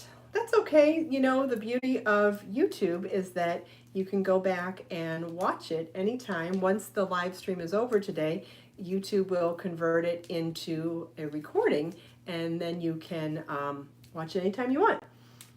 All right, Christine says a circle motif into a top-down blouse. Well, I can go one step further. We can start with a in rows, and I'll show you how. Oh, you're saying a circle, like you mean a round yoke then. You mean a round yoke instead of a raglan yoke? Is that what you're asking, Christine?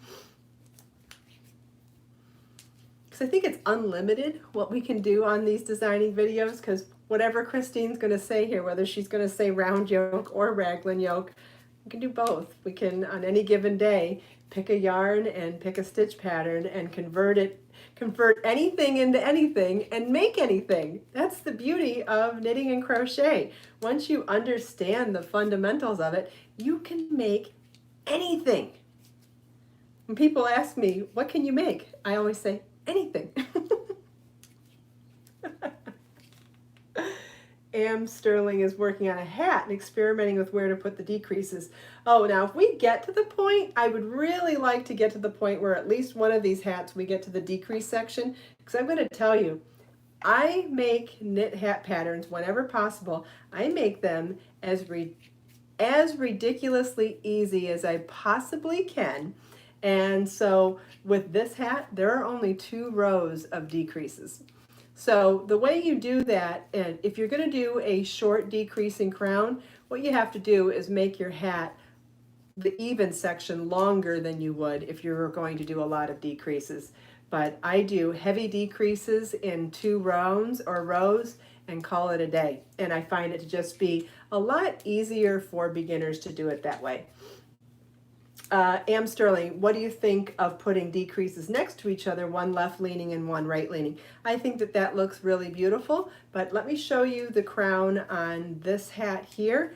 And if you're following along the pattern on my website, it is linked in the video description. I can show you, these are all just knit 2 together. There is no right and left decreasing. And then we pull all the stitches over the last stitch at the end, and I'll show you how to do that when we get there. But it makes a nice smooth finish, and this is chunky weight yarn though, so there aren't that many stitches to do, and we've done it in a very concentrated set of decreases. But if you're doing something a little more subtle, then yes, there are definitely more subtle ways to do decreases, and then you can, and especially if you have a lot more stitches, you can do right and left decreases, definitely. Especially if you're going to do something where it decreases in only 4 corners to create a square crown, or if you're doing a hexagon or octagon crown, there's different ways to do crowns that way as well. Ah, time to pull our loop through. Isn't this easy? Is this the first time some people have seen chain plying? And if this is your first time seeing it, who's going to do chain plying now that they've seen me do this today? I'm hoping lots of people, because I'm super excited to be sharing this with you. Thanks, Melissa, for sharing links. All the links that she's sharing are also in the video description, so if you end up watching the recorded version of this live stream, you can also get those links in the video description. See, Melissa says she wants to try it. Okay, Melissa, do you feel like you could do it now just from watching me do it this morning, or do you think you're going to need the tutorial video first? I'm also curious to see how easy it's been to pick that up just from watching me do it. Because I will do a tutorial video, but I'm just curious how easy or complicated it looked from what I did this morning. I find that interesting as well. Wow, we're really making some progress here. Look at this. Huh? Looking nice. Oh, I see lots of people saying they're going to try it now. Wonderful.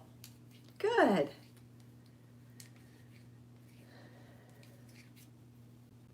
If you hold fingering yarn in 3s, I think fingering yarn would probably turn to DK. If you're holding in 3s, I think sport weight would probably turn to worsted weight if you're holding it 3-ply, and then the DK, I feel like this is turning into a chunky weight held 3-ply.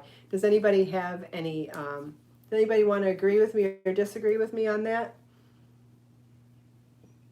That's okay, Melissa. We're definitely going to do a tutorial video first, and I did do the beginning really quickly. You are able to see how I continue the chain plying a lot because I'm repeating it, but I feel like we had to go over the beginning quickly, so that's what I was curious whether or not it was easy to pick up the beginning with only one shot. Yeah, definitely making a tutorial video. Don't worry about that. All right, so I think we're going to set we've done quite a bit of the chain plying here, so we'll set this one down now, see where we're at. 1, 2, 3, 4, 5, 6, 7. Ah, we got 9 rounds, exactly what I wanted to have before we picked up the in the rows hat. Okay, so what would be different is when we get to the crown will be worked differently in rows and rounds, simply because the wrong side rows are going to be purled on the in rows hat, and we haven't shown purling yet. Oh yeah, we are showing purling. We're doing, did you see that I almost dropped my knitting needle? Sometimes when you drop your knitting needle, all your stitches will fall out, and if that happens to me today, I'll show you how I pick them back up. Why don't we just fake it? Okay, I'm gonna fake it. Let's say that like if I didn't have this table here and I was doing it on my lap, it is much easier to make a mistake when it's on your lap, and sometimes your needle can fall out. And when you're working in Knit One, Purl One, your stitches present themselves differently when that happens. So I want to show you that, see, the knit one's here, but the purl one's back there. The knit one's up here, the purl one's back there. The knit one's up here, the purl one's back there. So you got to pick them up in different places. One thing that I'm going to tell you right now that makes this so much easier, I happen to do that really easily because I'm not panicked and because I've done it a million times. But if you're doing that and you have more than this, like a big section, go grab the smallest set of knitting needles you have to pick up those stitches, because when you're picking them up, if you're not having to stretch the stitch at all, it doesn't compromise the stitch next to it. So like I'm going to pull out those last 2 again. If you're struggling to get into this one, look what it's doing to the next stitch. It's making it shrink. So as you're pulling on this one, it's making this one smaller, and it may unravel that one. I'm sure a lot of you have had that problem before. That's probably the worst part about picking up stitches that have fallen off your needle. So when that happens, my suggestion is to go grab a significantly smaller set of knitting needles and pick up the stitches with it. Let's say you're already knitting with small needles. Go pick up a, where's my yarn needle? Go pick up a tapestry needle and pick them up one at a time and put them on a smaller needle. But if you have a smaller set of knitting needles, I don't happen to have one here right now, but you know what they look like. We're working with 9mm right now. If you dropped a whole bunch of stitches, go pick up a 4mm or a 3mm set of knitting needles, and you will see it's so much easier to pick up those stitches. And then you're not stretching the stitches at all, so you won't have any that unravel. Janet says grab a big glass of wine. That is one thing to do also, or just walk away if you're stressed. And I think that's the symbolism of what Janet is saying, is that if it's stressing you out and you're upset, please walk away. Walk away before you make a bigger mistake. Yeah, so Am Sterling is working the rows one because she doesn't have the shorter circulars. You can find 16-inch circulars on Amazon. I know I love having 16-inch circulars at home in all sorts of sizes, because I love having the ability to work hats in the round or sleeves in the round or small items in the round. So you can find a set of 16-inch circulars on Amazon for pretty cheap, and I do have those linked in my video description as well. So getting them in small circulars like this makes making hats very easy. You could also work in the round with double point needles if you're comfortable with those. You could also do it on longer circulars like this and do that magic loop technique where you pull some of the cord out. There's all sorts of ways to do it. I just find that the least stressful ways to do it is 16-inch circulars for knitting in the round and straight needles or longer circulars for working in rows. That's what works easiest for me.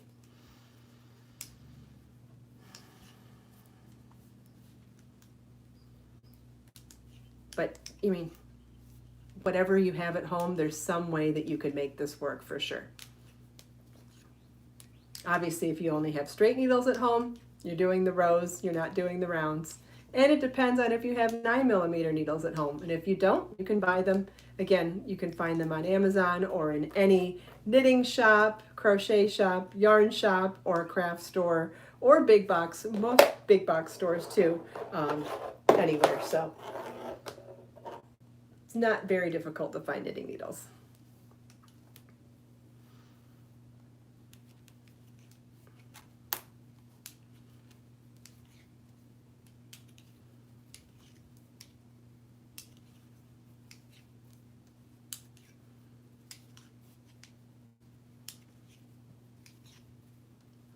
I'm going to show you when we do the one in the round, when we get to the crown, if we make it there today, I will show you how you have a choice of sticking with the needles in the round or adding a double point needle or two.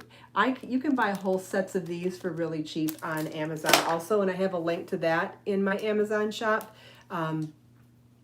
What's nice about having the sets of double points in all the different sizes is that you can easily convert from hats to do crowns. You could do stuff like socks and slippers. They're also fabulous for doing I-cord. Ooh, which reminds me, I have a pattern coming up soon where I'm going to teach you a technique for turning crochet chains or knit I-cords into flat braids. And what I found is, you're not going to believe this, the easiest one to do is the 5-strand flat braid. And I created a purse strap with 5 different colors of crochet chains, and it is gorgeous, and I can't wait to show you how to do it. And if you know how to do a traditional hair 3-strand braid, that's pretty much all you need to know to do a 5-strand flat braid. I can't wait to show you how easy it is to do. And I will, I'll be showing that on both knitted I-cord and crochet chain. And it's so cool. I think it's beautiful as a purse strap. I think it will also be something we're going to want to make jewelry with, maybe necklaces or bracelets. I did mine in 5 colors for the 5-strand because that project used 5 colors of yarn. But I think it'll also be beautiful all in one color too. The texture's just amazing. Does anybody already know how to do 5-strand flat braiding? It's okay if you don't. I'm going to be able to teach you in less than 2 minutes. It's that easy. Isn't that exciting? I love teaching stuff that's mind-blowingly easy. Especially when things look intimidating to start with. And 5-strand flat braid definitely looks intimidating. Yeah, I'm not sure what you're talking about with a U-shaped motif, Christine, but we definitely will be exploring lots of different ways to convert things, to convert flat things into 3-dimensional shaped garments. So yeah, definitely going to do more garment designing and stuff like that. It's going to be super fun. I think when we do garment designing videos, obviously we won't be doing the whole outfit, the whole top, but if I can get through the yoke, my goal on those videos will be to start on the board, show you how we convert a particular stitch pattern into some sort of yoke, whether it's a round yoke or a raglan yoke. What's the matter, honey? I'm going to take the packages. I'm going to go Thank you. All right, bye. Post office first, right? Yeah, she wants to come with me, so. Okay. I've got my post office. Come say hi to everybody. Tell them what you think of the hat. I told them this is your favorite hat that I've made so far. Come say hi. Here's Marlon. I had to pry the hat out of his hands to show it to you guys. He's not going to let me touch it again. I don't know why I like it so much, but I just do. It's Well, just so comfy. I think you like a knit hat better than a crochet hat, and specifically the knit rib because it's stretchy. And I think you like the 3-ply. I think you like how cozy the chunkier yarn is. What do you think? Probably, yeah. I think so. Well, it'll be interesting to see if you still like it this thick in the summer, though, because I know he likes to wear beanies all year round. So I don't even know. Everybody's saying hi, honey. Hi. All right, he's going to the post office now and taking orders to the post office. So all the orders that he goes to the post office twice a day for me, now that he has his driver's license. So the second half of yesterday's orders that shipped, he's taking this morning. He took the first half before the post office closed yesterday, and he's taking the second half this morning. So thanks, Marlon. It certainly saves me a ton of time having a driver in the house. He can now go to the post office for me. I love that. And he gets your packages shipped out faster than too.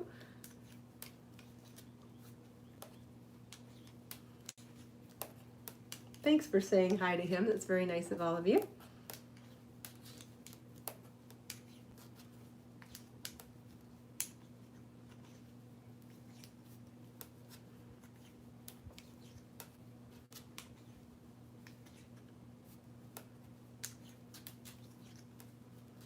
Connie ordered books and yarn today. Wonderful. Thank you. Yeah, we're having a sale during the live stream only. So last week's sale that was going to last a week, the $1.99 bag sale, that's going on through the end of today. So you can stock up on bags and bag accessories for $1.99 each. And today during the live stream only, I've reduced the price on all of my books and ebooks. And there's no coupon code needed for any of these sales. So you can find all of that on my website, and there's links to the book sale and the bag sale in the video description. And Be So Baby yarn is also on sale for $3.99 a ball, and that's the yarn that we're using today. We're using this DK weight yarn, and we're using it tripled to create a chunky weight yarn to make these hats on 9mm knitting needles. This hat we're making custom gradient color work, like you see here, by changing the yarn color strand by strand, and you can see the color sequence here on the board where we talked about that in the beginning. Then in the hat in the round, G wants to know if Marlon and I are going to do more cooking videos. He has lost interest in it, but I'm hoping that I can convince him otherwise sooner than later. So thank you for that. Yes, I would love to do more cooking videos with him. And you never know how long he's going to live at home with turning 18 in the next couple of months. I've certainly been encouraging him to stay home and save his money as long as he possibly wants. But the reality is that could change at any moment with any opportunity. So the longer I can convince him to stay home, yay me, and the more likely we are to get him to do some cooking videos again. So maybe. That's okay, Joe. He's long gone too. But he's taking packages to the post office, so yay! Yarn and book orders are on their way.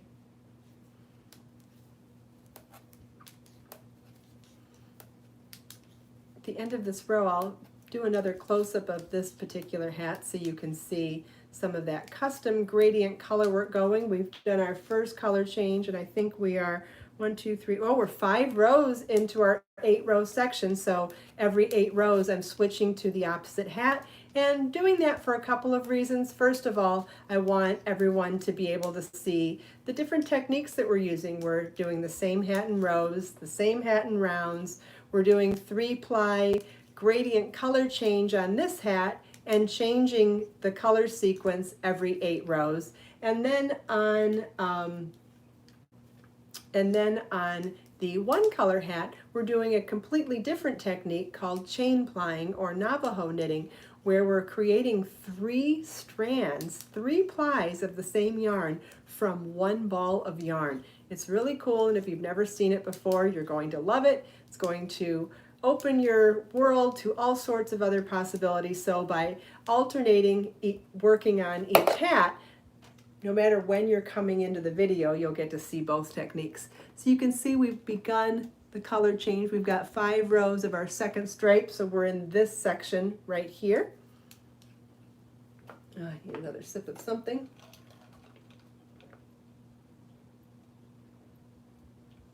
Whoops. Whoopsie. Good thing that's... none of the patterns behind me are in any books. They are all patterns that are coming soon this spring, and they will not be in books. They will be on my website. See, I almost dropped my stitches again. It's usually at the beginning of the row that's easy to do. So if you're extra mindful at the beginning of a row to hang on to your work so that you don't get sloppy like I almost did and drop all your stitches, that's a great time to be mindful of that, because that's usually where it happens if it's going to happen. And it can be very stressful, and hopefully if you had questions about that, you were with me when I did it last time. In fact, when we get to the end of this row, I'll simulate dropping those stitches again so I can show you how easy it is to pick them back up. And I can also show you then how you pick up in the knit and purl position, because it is a little trickier when you drop stitches in a knit 1 purl 1 rib, because the stitches position themselves differently. You have to pick them up a little bit differently every other stitch. So at the end of this row, this is row 6 of our color stripe. So we've got 2 more rows to go before we change color again, and then I'll switch back over to the 1 color version so you can see the chain plying technique again too. And then we'll be halfway with the hat. So we'll have a better, how long have we been doing the knitting portion now? So if we started knitting at 42 minutes into the live stream and we're 116 minutes in, I can't do that math in my head all of a sudden. All right, so 120 minus 40 would be 60, so that's an hour. An hour in, and I'm only halfway done with 1 hat. Not halfway done with both hats. Okay, well, you know what? That's looking like it might be 3 hours, not 4 hours for 2 hats. That would be pretty cool. My last stitch in rows tends to be looser than the rest. Is that normal? Yeah, it can happen, and you can try to be more mindful of that. You can also twist that last stitch if you prefer, or you can slip the first stitch of each row, which ends up being the last stitch of the other row. You can do that as well. You don't want to slip the first and last stitch of each row, because then you'd never knit them. But if you slip the first stitch of each row, then as you change rows, you'll always have a slip stitch every other row. Or, like I said, you can just try to be mindful of keeping that stitch a little tighter. And it just probably comes with some practice too. I don't know how new you are to knitting. But yeah, you can twist that stitch to tighten it up. You can slip it every other row to tighten it up, or just be more mindful of your tension at the beginning and end of the rows. Does anybody else have any other techniques for keeping a uniform gauge at the beginning of rows?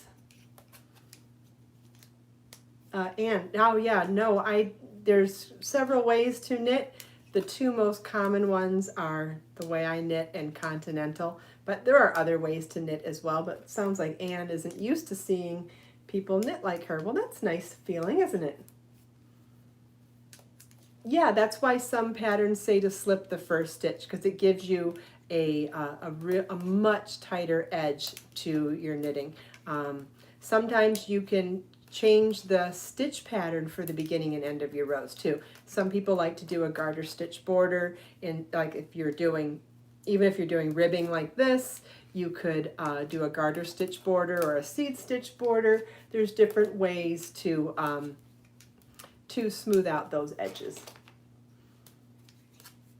Yeah, you know what, Anne, if you want to learn continental, you can, but you know, don't also don't feel like you need to be pressured just because other people do it a different way.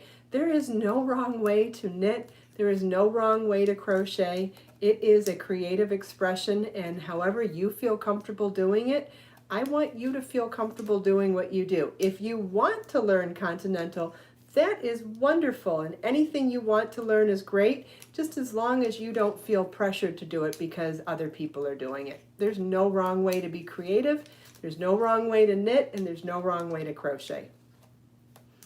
There are ways to broaden your horizons should you feel like you want to, but it doesn't mean that you have to.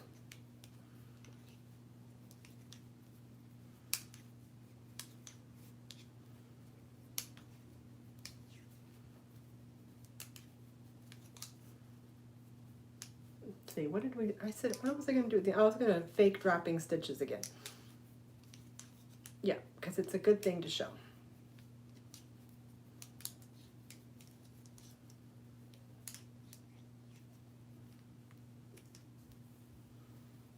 Oh, good, Anne. Yeah, if you're comfortable, there's no reason to do something different if you don't want to learn it. If you want to learn it, great. If you don't want to learn it, you don't have to. Okay, so we're going to start our next row. And so I'll knit the first couple of stitches. And let's say that I dropped my knitting needle, especially when you're starting at the beginning of the row. If I didn't have the table in front of me and I was on my lap right here, it is pretty easy to let go and whoops, drop your needle. So I'm gonna come real close here and I unraveled the last one. So I'm going to try to put these all back in. Now, as I'm pulling on this, it does start to shrink the next stitch. And I'm trying to pick up 3 strands, you know, all that other good stuff. So I'm trying to pick them up. If it's convenient for you, go grab another needle that's significantly smaller and it'll help you pick these up easier. Now, as I was doing this, I dropped the last stitch on this one, but we're in the middle of knitting this row, so it's not like I can just put it back on the left needle and then just re-knit it. If I was going to put it back on the right needle, I would want it to already be knit. So we'll put our work down, see where we're at. Okay, we're ready to purl, so we'll purl the next stitch. Okay, and how many color rows is this? 1, 2, 3, 4, 5, 6, 7. This is the last row, so we are ready to change colors at the end of this row. This hat pattern is all in rib stitch, Janet. It's a super simple beginner pattern, all in rib stitch until we get to the crown. There's a very small section of stockinette at the crown, very small section of it. But the rest of the hat is done in knit 1, purl 1, rib. And just to be nice, beginner, and easy. Are there more complicated ways to do it? Absolutely, but if you're new to making a hat, this is about as easy as you can get for a knit hat pattern. And who doesn't like a ribbed beanie, right? If Marlin is any indication, you could make these hats for guys on your list, and as long as you pick colors of their favorite teams or colors that they love to wear, you could probably make a hat that's a hit in your house too. I know men can be a little discerning and picky when it comes to handmade things, so I've made this hat for a couple of men, including Marlin, and it's been a big hit. And Marlin has been wearing it on his TikTok videos this week, and he's been getting requests from people. He's been getting requests from people asking me to make it. So that's a good indication that this would be a fantastic gift hat to make, whether you made it in the gradient color or the solid color, either way. Okay, I dropped a strand that time, so I'm just going to unknit it and re-knit it again. That is the one challenging part if you're truly a new beginner on this project, is being mindful of working with 3 strands, right? You do have to make sure that you are picking up all 3 loops on your knitting needle, and you have to make sure that you're knitting with all 3 loops too, But it's all stuff that's easily learned. Yeah, that was fun that Marlon came on and said hi. I know, I love the fact that he did that. I mean, the colors on the gradient color here, we're doing eggplant and olive. On the original gradient hat, we used black and platinum. And on the solid color hat, we're using periwinkle. Okay, this hat is at the halfway point and we've finished our second color sequence. So we've done colors AAA and AAB. So now we're ready to cut a second strand of color A and replace it with a second strand of color B. So I'm going to move some of these out of the way so we don't tangle them up. And we'll grab a second color now of our color B. And wherever we just cut that yarn, I'm going to tie them together. And I'm going to tie them close to the edge of our work. This is the hat that we're working in rows, so we will be sewing a seam at the end, and it'll be really easy to weave in these loose ends at that seam. If you were doing this hat in the round, also be easy to weave in those ends because they would be showing up on, you could make them show up on the wrong side of the work to begin with.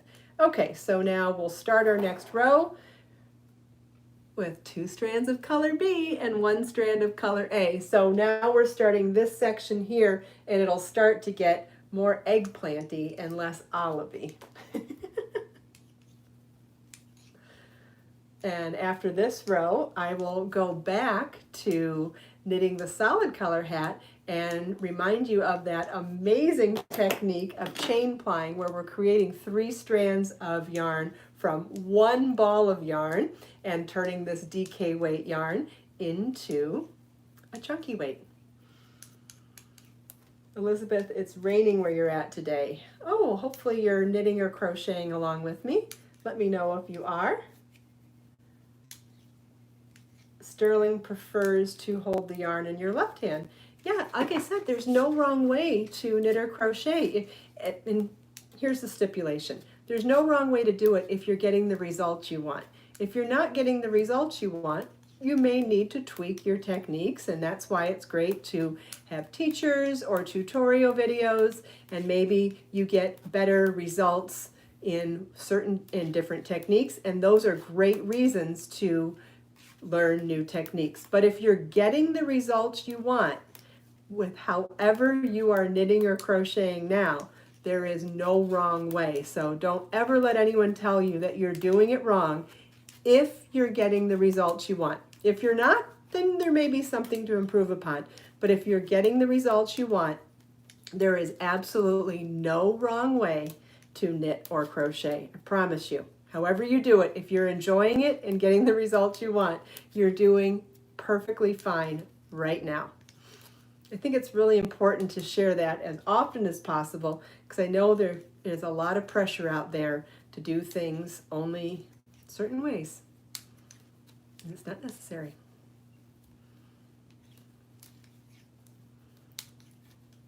Kind of sucks the fun out of creativity, doesn't it? Creativity is about creative expression and freedom. It's probably what I love about crafting the most, is the freedom and the creative expression. Okay, so we've got our 3rd color stripe begun, and we're up to this point in the hat on this one. So now I'll set this down for a minute, and we'll go back to this hat.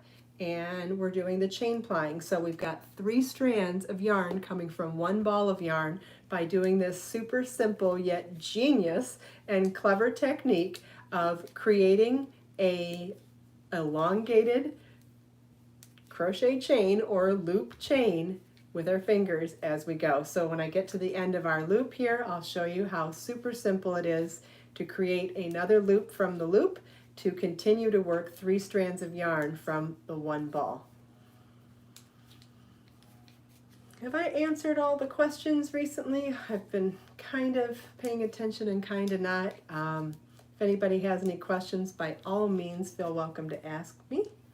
Yes, this is a quick way for knitting hats for the homeless. Absolutely. You could make multiple hats in one day.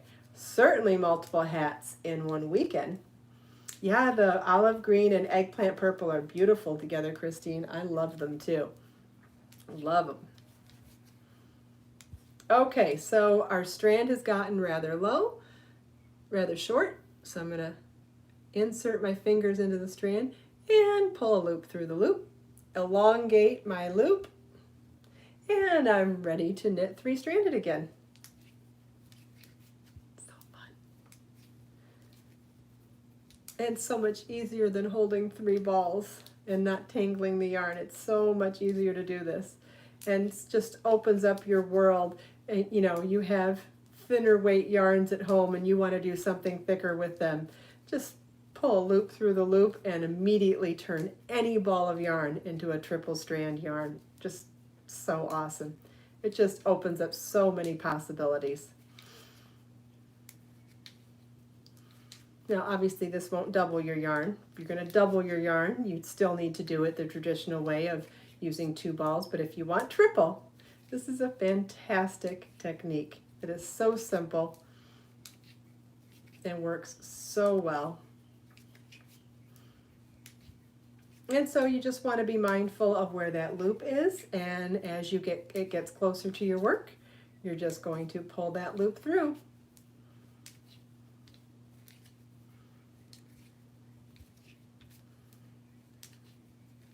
What other things would anybody like to share with me that you'd like to see the behind the scenes on and learn about in the design arena? If we talked about making some raglan and circular yokes for sweaters. I think it'd be really fun to show that magical step when you've not only created those increases in pattern to here, but then to show live on camera how you separate for front, back, and sleeves. I know that stumps a lot of people when reading patterns, so we'll definitely get to that point when we do those videos. Can't say we'll do a whole sweater on air all the time. Yes, Connie, all of the knitting needles that I'm using here are the circulars, and the double points are available in my Amazon shop. Christine, you can change thicknesses of yarn in patterns. Absolutely. Yes, and that creates lots of great texture changes. In fact, you could go from doing 3-ply knitting, the stranding, to single ply too. I don't want to mess up this hat, so I'm not going to do it here, but we could show that on another video, how to change from different thicknesses of yarn to create different textures. Yes, Christine, you could do it on anything. Absolutely. Yep. It creates really cool thick and thin texture, especially when you do it in stripes. That is very true. Yeah, you can absolutely do it.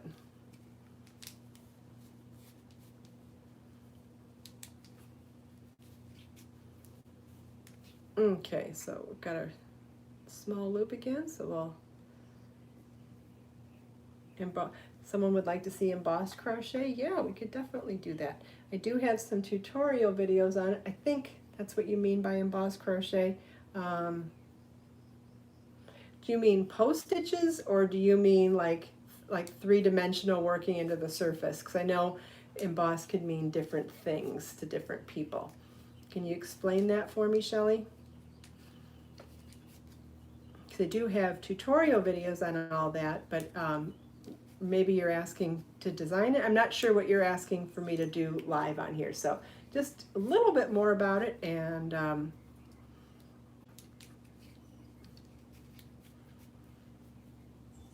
yeah, I think embossed means a pattern with post stitches. Is that what you mean by that? Because I've heard of people using that word for, 3-dimensional working into the surface.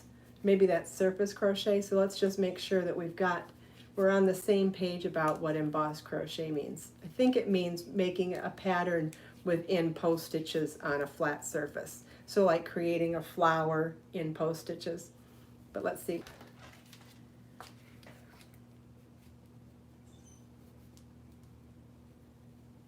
We had connection problems there for a second. Oh, I got distracted by our connection, poor connection there for a second, and I let my loop get really small, but don't worry, we can still pull. If it got real small, I could even grab a crochet hook and pull the loop through, but I was able to get my finger through still.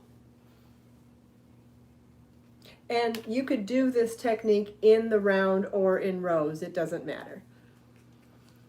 Embossed crochet is more of a 3D, yeah, 3D of post stitches. Yeah, we could do that another time for sure. Create a pattern, we could draw out a flower pattern on the wall here, then turn it into a chart, and then turn it into a motif or something. Yeah, absolutely.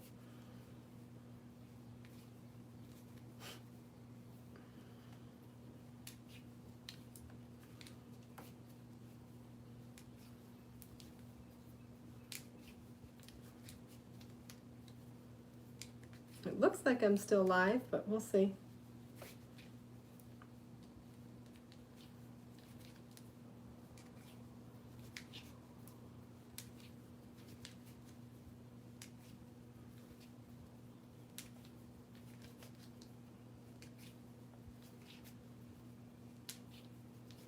Yeah, that's no problem at all. Is everybody getting service still? Because, yeah, you can you see me still? Because on my computer screen it shows white and ball searching, but on my phone it shows that I'm still live, so I'm curious.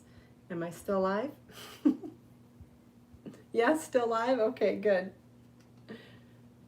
So maybe my phone is on cellular now, my computer's on Wi-Fi, and maybe it's the Wi-Fi not looking good here. Who knows? All right, thanks everybody. Thanks for the update. Happy to see that. I think we'll count our rounds at the end of this round and go back to doing more of the gradient color work. Definitely making progress on both hats. So we're about an hour and a half in. So interesting, I did one hat in 2 hours the other night, but it looks like I might be getting 2 hats done in 3 hours. That's really interesting to me. That would be really surprising to me because that doesn't really make sense. I thought it would have taken me 4 hours to do 2 hats if it took 2 hours to do one. Maybe I was really distracted by the Bachelor finale, but I feel like I was knitting the whole time, so I'm not sure what that means because I'm actually talking here and knitting 2 at the same time. You'd think that that would take longer than the original one. I don't know. Am I wrong on my math? It seems like we're about halfway through both hats and we're about an hour and a half into the knitting portion. Okay, we'll pull that loop through, keep our chain plying going to keep 3 strands going from 1, and we'll count how many rows we have now. We've got 1, 2, 3, 4, 5, 6, 7, 8, 9, 10, 11, 12, 13. Oh, we wanted 16. So, yeah, need a few more here. Well, it's possible we won't finish both hats either. We could finish one because showing the crown would be interesting to show on at least one. So maybe we'll just come back to this one every now and again to show you the chain plying, but then we'll actually try to finish the other hat so you can continue to see how those color change happens. So I'll set that one down again and we'll go back to this one. We have 1 row done of our second color change for our 3rd color stripe. And as we do a few more rows of this, you'll start to see that 3rd color set showing up.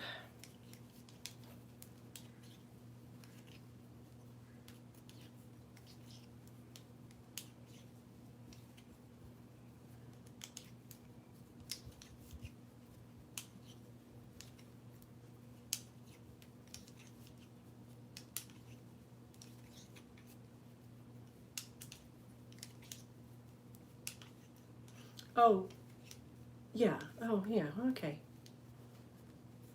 We're 2.5 hours, almost 2.5 hours into the live stream, but we spent the first 42 minutes on explaining the color sequence and color choices and the design process. So yeah, we're about an hour and a half into knitting. We'll see. Maybe it'll be interesting to watch me knit a whole hat live, and maybe it won't, but I appreciate any.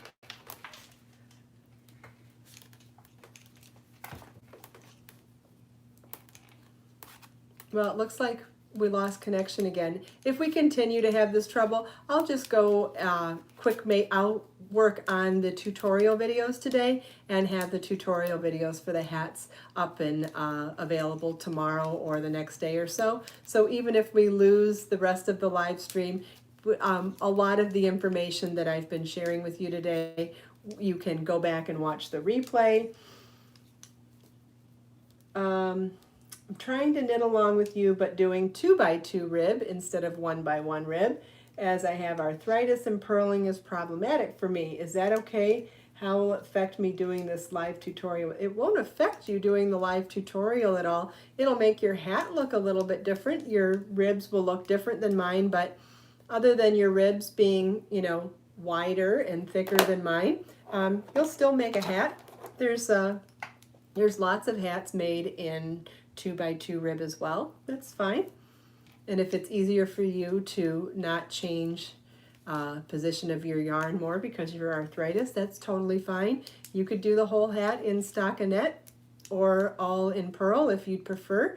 You know, it just, whatever stitch pattern you're using, it may affect your gauge. My gauge for this hat was 2 stitches to the inch based on 1x1 ribbing.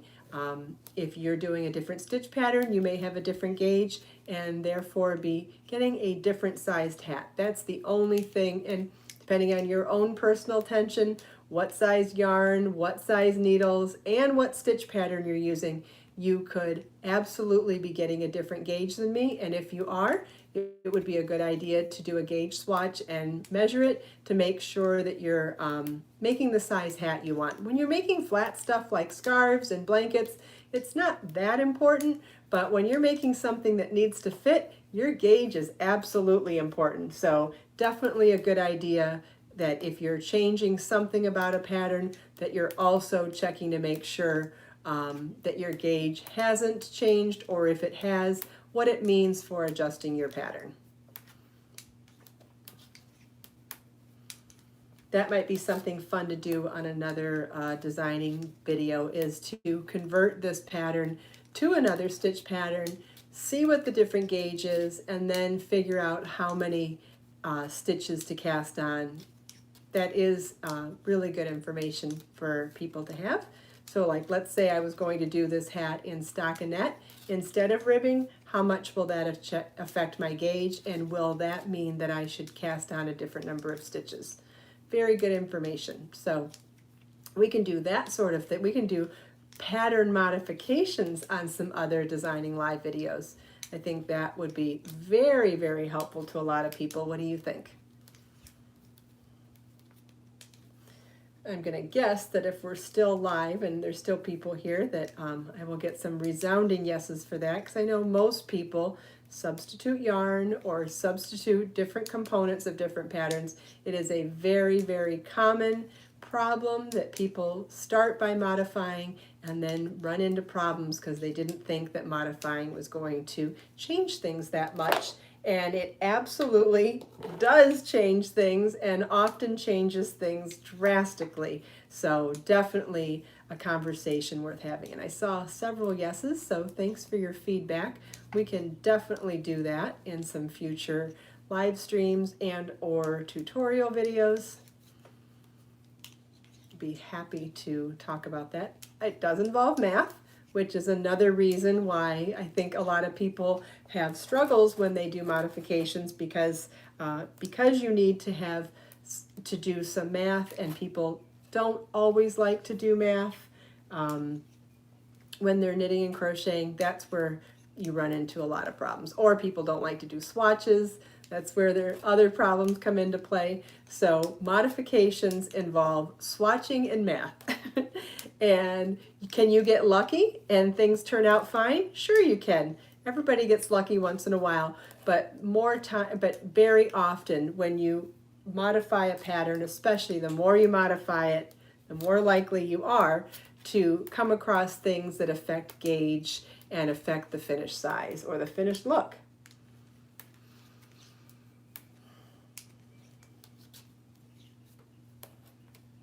Oh, good. Kim learned how to do the 3-ply chain stranding today, and she learned how to knit in the round today. Wonderful.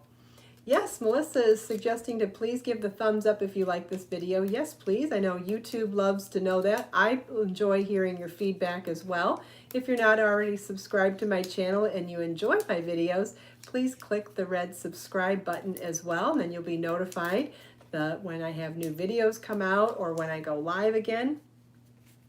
Just in case we lose our connection permanently today, you never know. It's good to get these reminders out before.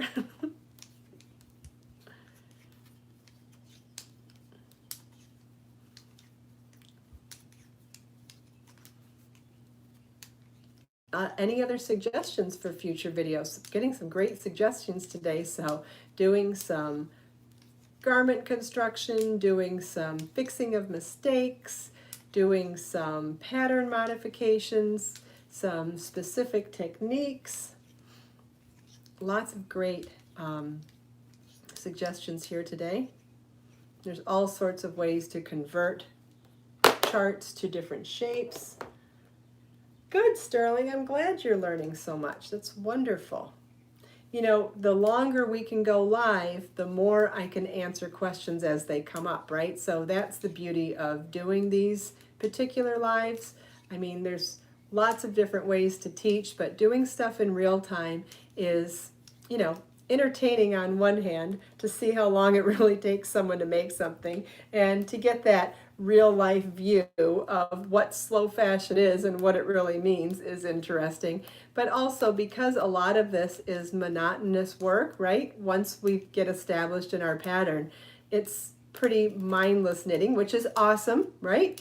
Wonderful for sitting down and binge watching a show, or taking on a long car trip, or taking to a sporting event, something where you don't have to focus on it. But what's also awesome about that is for me to do stuff like this while we're live means I have the ability to pay attention to your questions and comments, and we can have, while you're watching the process of getting this done, if mistakes come up, I can show you. If challenges come up, I can show you. And as you have questions about what I'm doing, I can answer them in real time. So it's really wonderful. Okay, Kim's requesting increasing and decreasing in a lace pattern and maintaining the integrity of the pattern. Yes, I teach that a lot on Knit and Crochet Now. The TV show has me do a lot of their, I exclusively do knitting segments on the show. And one of the things that I've done both seasons I've been on that show is show how to maintain the integrity of a knit lace pattern in pattern as you're increasing and decreasing. We could definitely teach that in crochet as well. Yeah, and I'm going to tell you right now, what I always teach when I'm doing that is that whenever you run out of stitches to do the stitch pattern, go back to just a plain stitch. So when you're increasing, as you're increasing stitches, you're going to want to work in stockinette or reverse stockinette or garter stitch if it's appropriate for your stitch pattern. And in knitting, depending on the common height of the stitch of the row, you're going to work in single crochet or half double crochet or double crochet. And as you're increasing or decreasing until you can get to the point of working a repeat properly, you're going to work in even stitches. Do I go online to watch that? I'm from the UK. Kim, yeah, Kim, there's information on where to find Knit and Crochet Now online on Annie's website. And if you go to the front page of my website, I have a link to where you can find Knit and Crochet Now on the internet. Yeah, there's a link there. If you scroll down my home page on my website, there's information about Knit and Crochet Now on there. So yes, if you're not in the US or Canada and you don't get the PBS station or the Create channel. You can watch them streaming on Annie's website, or you can order DVDs there. So it's available streaming or DVD. And that information is on Annie's website at Knit and Crochet Now, and I have a link to that on my front page on my website. Where you see a photo of me with the rest of the cast, there's a link in the little paragraph next to that photo. Just have to scroll down a bit. So yes, anybody that's interested in that TV show in other parts of the world, that's how you can see it too. And if you're in the US and you're not sure if it's airing, and Knit and Crochet Now is airing on your Create channel or on your PBS stations, you can also follow the link in that same paragraph to searching at PBS's website. You can search by your zip code to see if the show's available in your area. And if not, you would do the same thing that international people do, and that is going to the website of Annie's where Knit and Crochet Now is available, and you can either watch the individual episodes streaming, download, or on DVD. Great questions, everybody. If there's more, just keep them coming. I'm happy to answer any questions I can while we're live, if I have the answer. If I don't, I'll tell you I don't know, but so far I've been able to answer everyone's questions today, I think.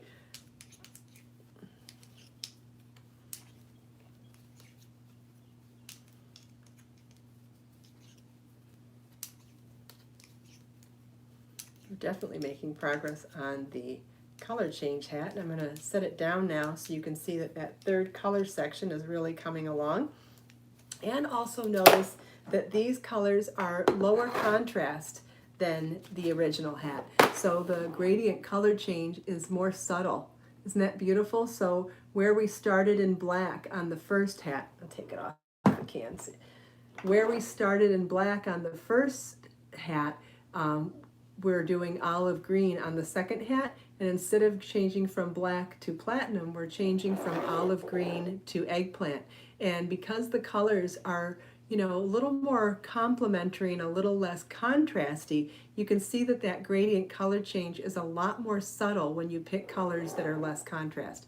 Really beautiful. No, you don't need a code for the book sale.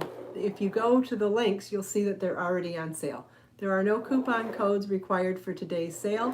The bag sale is already, everything that's been, all the bags and bag accessories are $1.99, and all of the books have been, books and ebooks have been reduced in price, and like by about $5 or some, maybe $5 or more, I can't remember, but all of the books and ebooks have been reduced and no coupon code required. So isn't that great how subtle, how different these look? The high contrast is cool and the low contrast is cool. They're both interesting. All right, so we'll put that one back on our makeshift model. I brought in a foam head shape thing, head form. Put it in here last night, I could swear, but don't see it. So we got 1, 2, 3, 4, 5, 6, 7, 8. 1, 2, 3, 4, 5, 6, 7, 8. 1, 2, 3, 4, 5, 6. Woo! 2 more rows of this color, and then we're on to our last color. So we did 8 rows in 3 strands of A, 8 rows in 2 strands of A, 1 strand of B, and now we're on the last 2 rows of our 8-row section of 1 strand of A and 2 strands of B.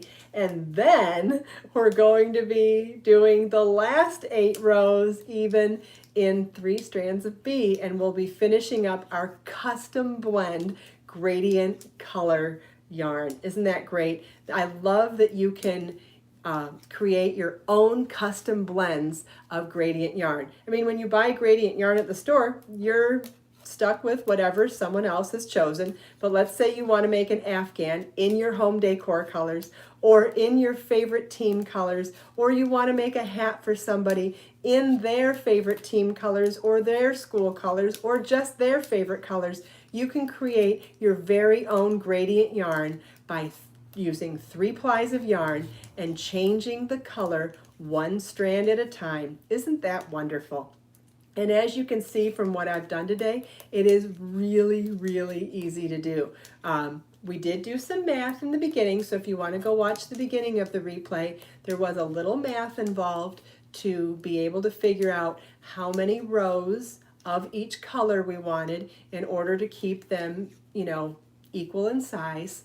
If you don't want to figure out all that information, you know, just follow along on the pattern. I already have the pattern available as a free web page to view on my website. And if you want to download an ad-free PDF pattern, that's available for $1.99. Those links are both available in the video description below. And I'm using Be So Baby yarn, which is my DK weight yarn that held 3-ply, turns it into a chunky weight yarn that you can work on 9mm needles, and you can make this hat in about 2 hours. The pattern is available in rows and rounds, so you could either do it in rows like this, or you can do it in rounds like this one. And in rounds, you would use a smaller sized circular needle. In rows, you can use either a longer circular needle, or you could do this on straight needles as well. If you wanted to do this in one color instead of 3, you have the other option of either holding 3 balls of yarn together and doing it like we're doing the color change here, or you can follow the other technique I've been showing today where we're doing the 1 color yarn with a 3-ply yarn technique called chain plying or Navajo knitting, where we're creating a crochet chain elongated loop as we go along and turning 1 ball of yarn into a 3-ply yarn. So cool. And I'll show you a little bit of that again when we finish our next color change here. We're on our last 2 rows of our 3rd color stripe, and we're almost ready to begin our 4th color stripe, which will be a solid color of our 2nd color choice. So cool. I hope you're enjoying this. If you like this video, please let me know. Leave a comment, share it with your friends, give it a thumbs up, subscribe to my channel if you're enjoying my content and you'd like to be first to know when there's new content. And if you have suggestions for me, always feel welcome to leave them for me in the comments, whether they're live stream comments while I'm live or in recorded videos. I get notifications of those as well. So if you ever need help finding anything that I talk about or further information about anything that I've shared in my videos, always feel welcome to ask or leave comments. You can also find information in the video description for where my website is, where all my products are available, or where to find me on other social media. So whether you're on Pinterest or Instagram or Facebook or Twitter or wherever else, you can find me by my name on all of those places. But you can also, okay, here's another mistake came up. How will I best show this? So on the row below this one, I dropped 1 strand. So remember, this is a row, this is a section where we're knitting 2 strands of color B with 1 strand of color A. And look at my next stitch here, I only see 2 strands of color B. So if you look, that 3rd strand didn't get picked up under here, the olive green. So I'm trying to do this backwards for the camera without seeing it myself. I might have to, so I'm picking up that strand and pulling it through the work. But now we're in the middle of the row, so I need to get that strand now back to my knitting needle. So I'm going to pull that now onto my working needle. And now you can see all 3 of those strands are there. So now we'll go back. I turned that around to show you, but did it backwards in order to do that. But I wanted to be able to pick up that 3rd strand, because what'll happen is, you know, is it the end of the world? No, but it could end up sitting there on your work and it'll look the same as a snagged stitch. And you know what happens if you have a snag in a knit. It can get pulled on and make even worse. So if you find something like that, it's always a good idea to pick it up. It's never a bad idea to fix a mistake in real time. It's always harder to fix a mistake after the fact, and if you let it go, stuff like that could end up being a bigger problem, especially where snags are concerned. Okay, so we're on our last row. Okay, someone's asking another question. Let's see. On my website, no, Shelley, when there is always, if something is listed as a free pattern, there is a free pattern page for it where you can view the pattern on my website, and then the secondary option is to download an ad-free PDF for $1.99. The link to the free pattern will always send you to the free pattern page, and the option is to download an ad-free PDF for $1.99. The video tutorials are always supplemental to patterns, whether they are patterns from my books or my videos, or my free patterns or my paid patterns. The videos are always supplemental, always free here on YouTube. So yeah, if I do tutorial videos, it's for any of those ways that I sell or share patterns. And in the video descriptions, there are usually options for where to buy or view for free, and nothing shady going on. So if you have any questions of where to find something, just ask. Can you do a video on how to fix mistakes without having to rip out entire rows? Yes, and that's what I've been trying to do here today, is share with you in real time as these mistakes come up. But you know, if we need to fake some bigger mistakes, let me know what kind of mistakes you would like to see. Oh, you're welcome, Shell Bell. I'm happy to help. If you have trouble finding something, just let me know.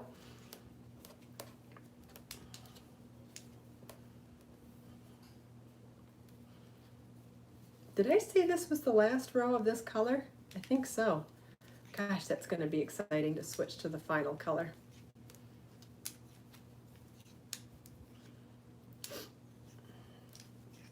There's all sorts of types of mistakes that can come up. So far today I've showed you how to pick up stitches if you drop your needle after the first couple of stitches at the beginning of the row, talked about some tips and tricks for different ways to make that smoother or more successful, and now showed you how to pick up an extra strand, because when you're working with multiple strands of yarn, there is also the mistake that you can run into where you have mistakenly not picked up all 3 strands as you were going.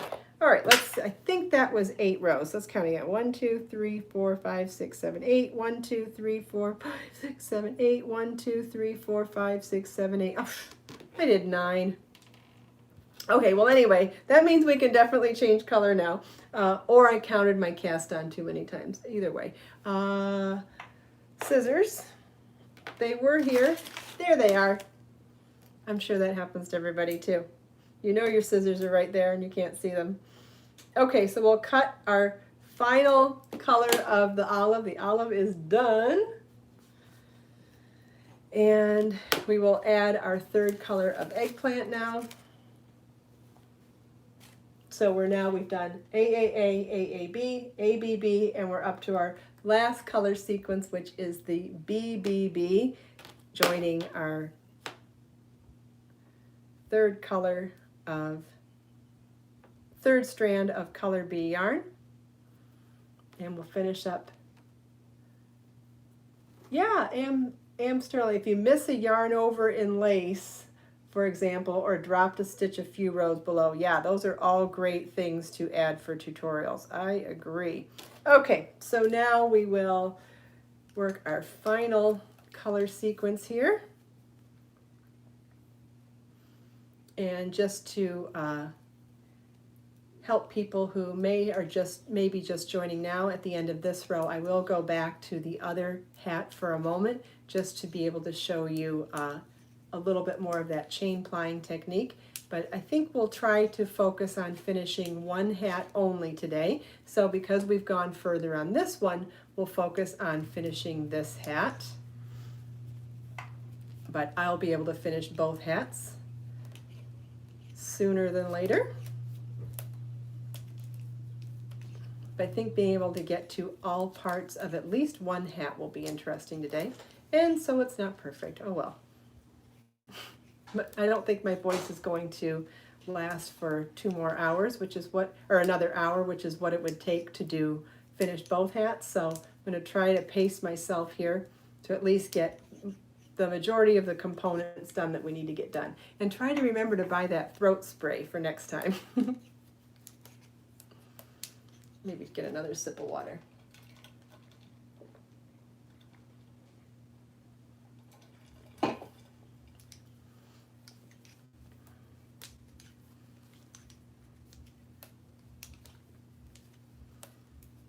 If anybody has any other questions, please always feel welcome to ask. That's the beauty of doing this live.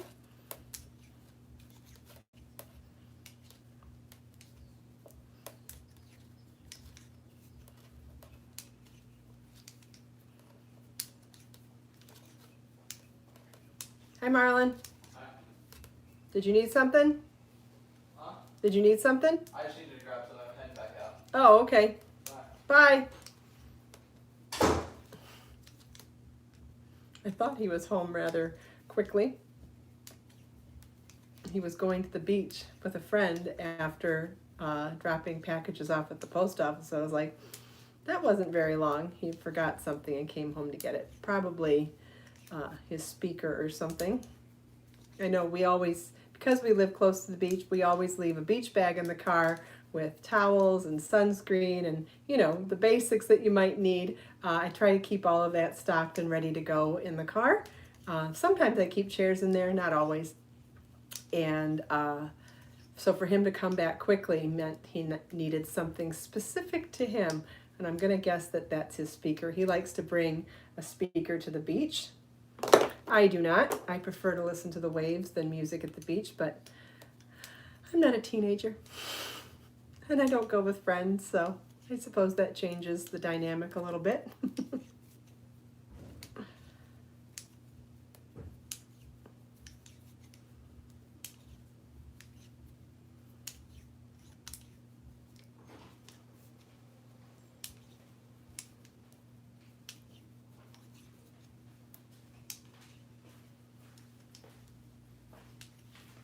What is it, honey? Huh? What do you need? Oh, I don't know where that is. In the living room? Is it in the living room? What? In the living room? No, I didn't get it. Literally yesterday. I don't know.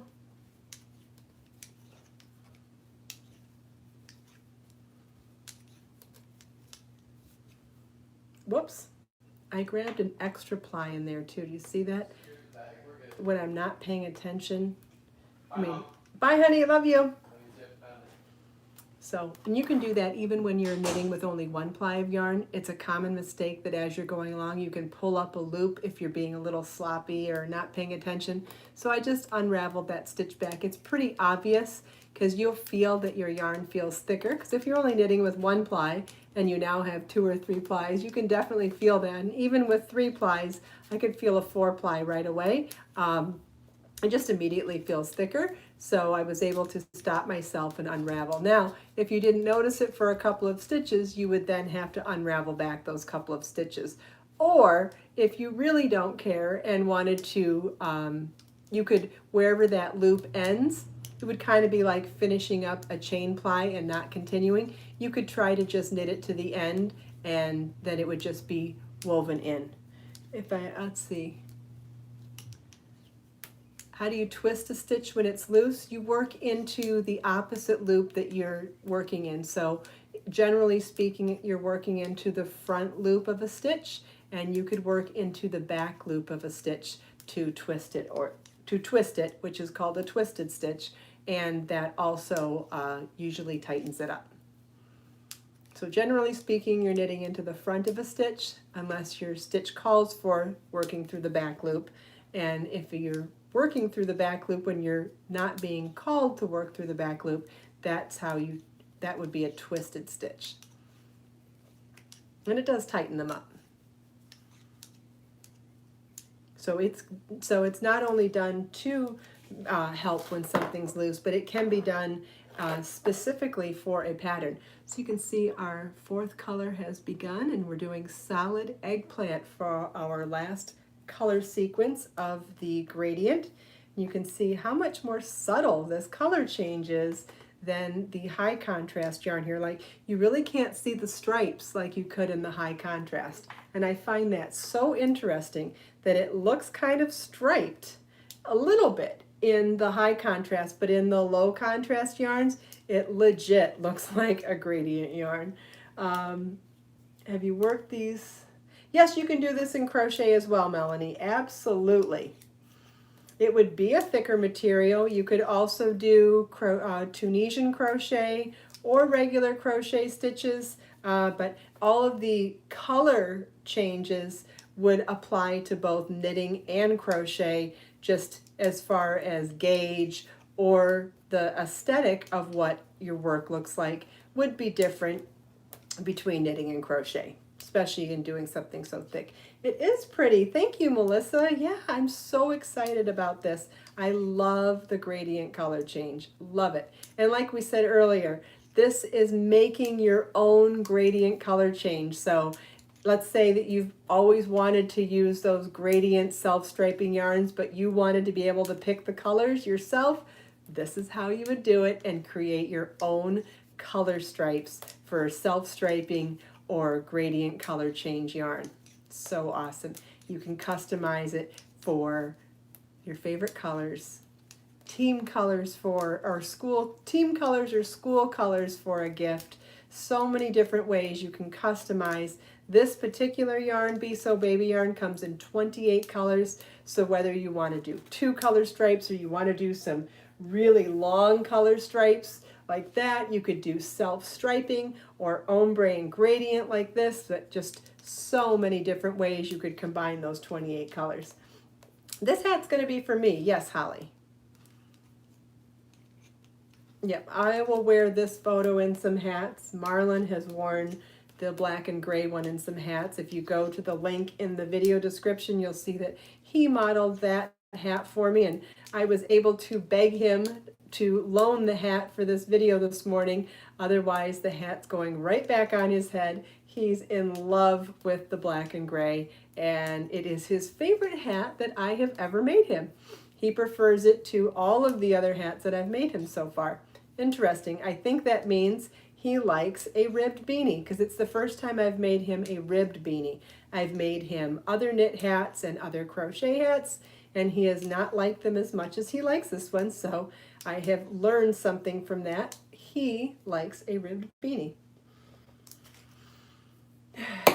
So it's always good to learn what your gift recipients like so that you can make them what they like. Because if you make them what they like, they will wear what you make them. And I know as makers and as gift givers, that is our favorite, right? Not only for people to enjoy what we make them, but also to see them use and wear what we make them. It is the greatest joy as for someone who is a maker and a gift giver. I'm sure a lot of you agree with me. If you do, let me know in the comments. I'd love to hear from you. It's always good to get feedback from our gift recipients. I don't take it as an insult at all. I'd rather be making what he wants, right? Am Sterling agrees. Yes, absolutely. No point in doing it if they're not going to use it. So I'd much rather make it. You know what I'm liking is eggplant and periwinkle would make a pretty color combination too, wouldn't it? I like these two colors together also. There's no wrong way to do it. Gradients are just so cool. Gradients are always cool.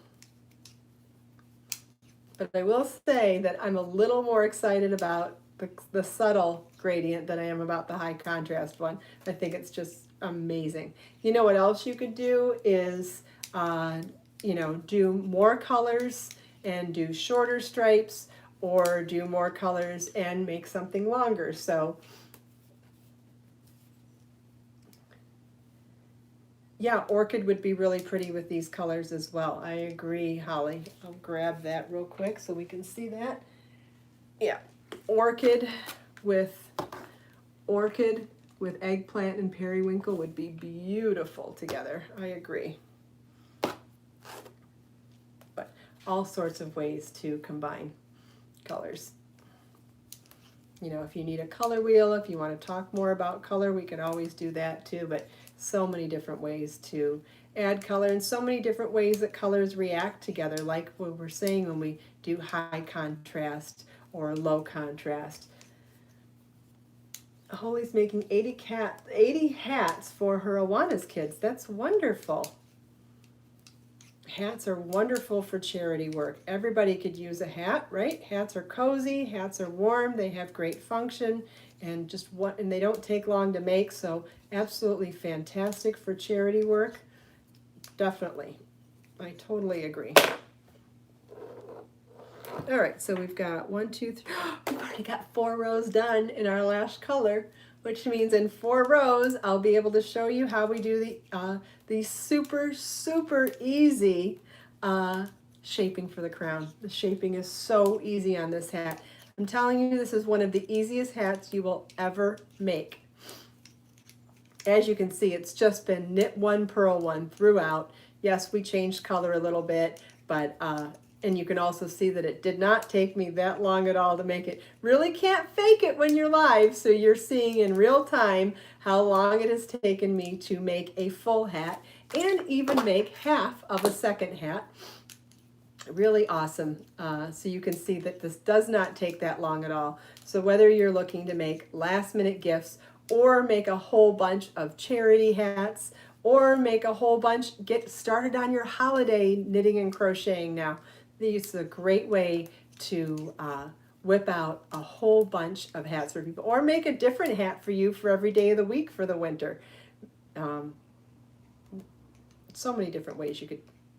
All right, now with the 3 plies, I've got 1 strand of 1 stitch underneath the 3 strands of the other, so I had to stop and, you know, just massage my stitches a little bit and get that strand out from underneath. You know, there's a learning curve to everything, including working 3 strands. I grabbed only 2 strands of my 3. I'm getting tired now. So as I'm getting tired, you'll notice that I'm beginning to make more mistakes, which is natural, right? Whatever you're doing, you do it repetitively for a couple of hours, you get thirsty, you get tired, your throat gets dry, you're getting tired, your arms are getting tired, it's okay. This is when I would tell you, get up and take a break, right? Let's see, seeing a pic of, yeah, Tony Lipsy of TL Yarns is part of the cast of Knit and Crochet now as well. I met her last season for the first time. I did not get to see her this season. She left, she taped earlier in the week than I did, and we did not cross paths, but we will both be on the same season again this year. Yes, she's part of the cast. Lee Sartori of Coco Lee Crochet is part of the cast. Ron Strong is. I am not sure if Melissa Leitman is part of the cast again this year or not. She was last year, but we didn't cross paths with everybody as much this year as last year. The season of taping was condensed into less time, so we each spent less time at the studio. Holly's waiting on a package from me. Wonderful. That's great. Okay. Coming along here. It's looking good. It's gonna look good on too.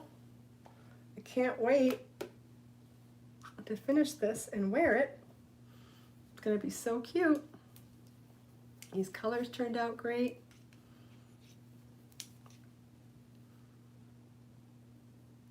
Okay, so it was 4 more rows to go, so this means it's our 3rd to last row worked even, and then I'll show you how to do the decreases. The decreases are so easy, and I like to do concentrated decreases on easy beginner hat patterns, because that way there's only 2 rows of decreases. So after I do these 3 rows of even, that sound scared me. I'll do 1 row of knit 2 together all the way across the row and decrease my stitch count from 44 to 22 stitches.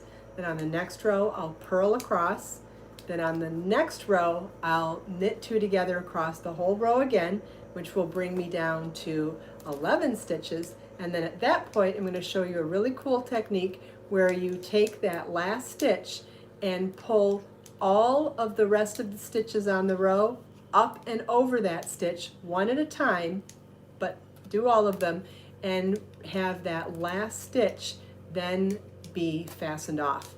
And that's what creates this pretty little starburst section in the top center of the crown.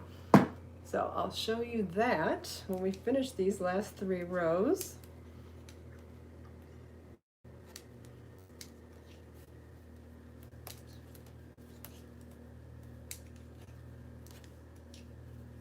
How do you decide how long to make the pieces before decreasing to customize for different size hats?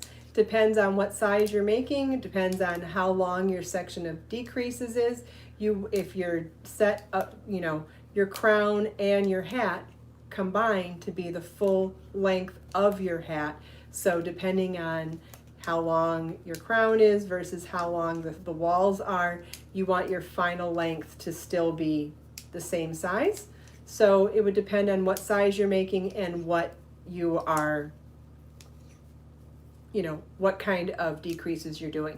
If you're doing a slow decrease, your crown is going to take up more of the final length of your hat than it is when you're doing something with concentrated decreases like this. But you're looking for an overall size that is appropriate for the size you're making, so you'll want to take that into consideration. So I can't give you a straight answer because it does depend on what size you're making and what kind of pattern you're using, what kind of gauge you have. But ultimately, whatever finish size you want it to be a combination of the radius of the crown plus the length of the sides of your hat. So the radius of the crown, a crown is generally round, so the radius is the distance from the center to the side of the circle. Diameter is across the circle, radius is from the center to the edge. Because that center point to here is the length of your hat. So it is the combination of that radius with this length that combines to be the full length of your hat. How do you measure distance from brow to crown? Well, brow to crown, not sure what you're asking me. Are you asking for, because your crown is going to be whatever your circumference is, and through decreases turned into, a flatter surface. Hold on, I lost my place. Marlon might like the green one too. He's real finicky about color though. He prefers neutrals, so we'll see. If he doesn't like it, I'll take it, but if he does want it, he can certainly have both. Can certainly give one to a friend if he wants, because I know he would like to give one to a friend, but we'll see. And I would be perfectly happy with the periwinkle hat myself, so it doesn't matter either way. Either way is fine. There are standard sizes for different sizes, Sterling, for hats, so you can get a general idea of how long different hats should be. And I've got a chart that I will share in the blog post about this video today. When I get that up, I will share that chart, and you can get a size guide for, the general sizing for circumference to height for different size hats. And from there, if you need to adjust minorly to make something custom sized, it'll still give you a good gauge to get started.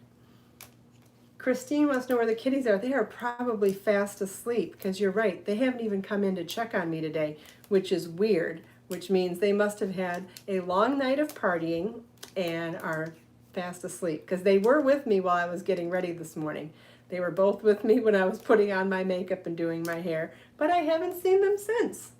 You're welcome, Sterling. I think that chart's going to really help you a lot, because you don't have to reinvent the wheel to figure out hat sizes. It doesn't have to be that complicated, and it doesn't have to be that custom. Let's let's get you a copy of that chart with sizes, and then from there, if you want to modify something, it's much easier to modify from standard sizes. You're welcome. No reason to make it more complicated than it needs to be. All right.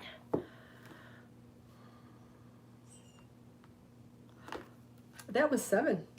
This is the last row. Oh my God, we're on our last row working even. How exciting. I really wanted to get 2 hats done, but that's okay. 1 hat, finishing 1 hat will still be cool, right?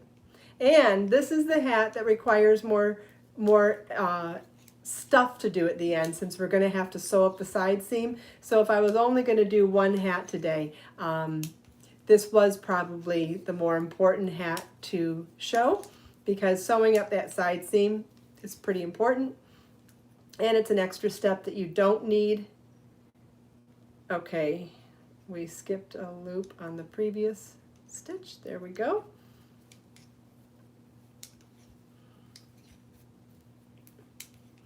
I can't help you with any inventory things on the website right now, Melanie. If you want to send me an email about looking for yarns, I'd be more than happy to help you, but I can't check on inventory while we're doing the lives. But I would be happy to help you in an email.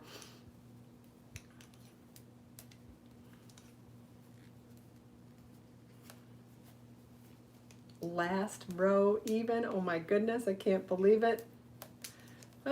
Wait till you see how easy this crown is. Definitely the easiest crown I've ever seen in a hat. Well, I mean, I take that back. There are other ways where you don't do any shaping, where you just work even and you cinch the whole hat. But, you know, there's pluses and minuses to every technique. And what I have found is when you just work completely even and don't do any shaping and you cinch at the crown, you end up having some gathering, and that gathering technique from cinching, it's exaggerated with the chunkier yarn. So if you're doing it in fine gauge yarn, that gathering bulkiness and ruffling may not be that noticeable, but the thicker your yarn is, the more noticeable it gets. And I know with people that are finicky about their hats, do not like that. Like Marlon wouldn't wear a hat that had all that bunching up. He doesn't like that as much. He wants something that's smooth at the top. And so to get a smooth crown, you have to have some shaping. Now, to make it super duper easy, doing those increases in 2 concentrated rows is kind of like the best of both worlds. It's not quite as complicated as a perfectly smooth, perfectly slowly, gradually done crown, but it's definitely it's easier than that, but it's not as obvious as the super, super easy one that is to cinch. So it is the best of both worlds in my opinion. All right, so we've got all 4 of our colors done, and now I'm going to show you how to do the first decrease row, and that is to knit 2 together across the row. Come close for a couple. So knit 2 together is, you're not going to see it on these needles either.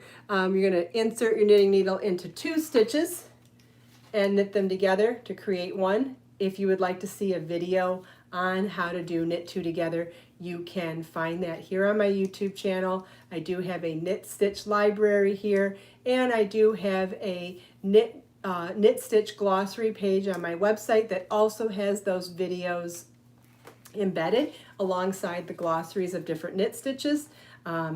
It's not, I mean, it could definitely use more stitches, but you can find a lot of the basics there now. And so you can find that on my website or here on my YouTube channel. But as we knit 2 together across the whole row, that's what I was calling concentrated increases. It decreases by doing them all in the same row here. We will quickly go from 44 stitches to 22 stitches on this first concentrated decrease row.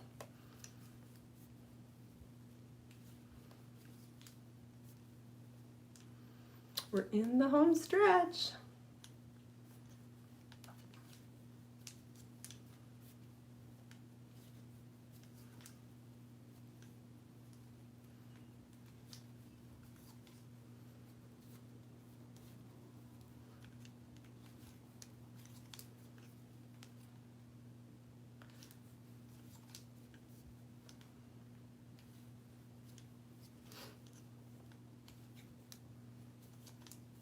Okay, so now we're down to 22 stitches from 44.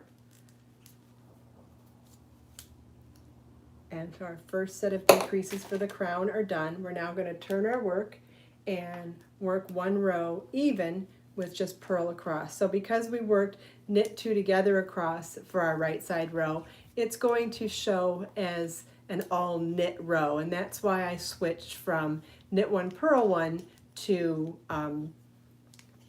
purl across for this row.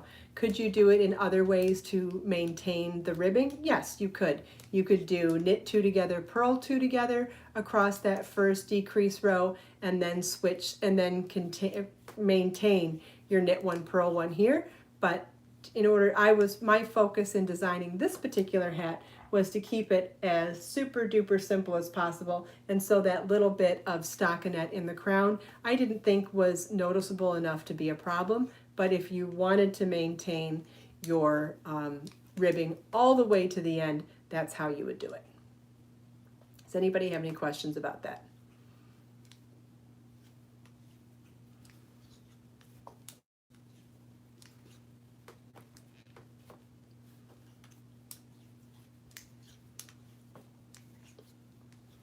Okay, we're ready for our last row. Are we ready? I know I am. Okay, the last row is another concentrated decrease row. I think it's a nice feature of the chain. Okay, so we're going to knit two together. I'll make sure I have all three strands of my yarn still. We're going to knit two together across this final row, and we'll be decreasing our stitch count from 22 to 11.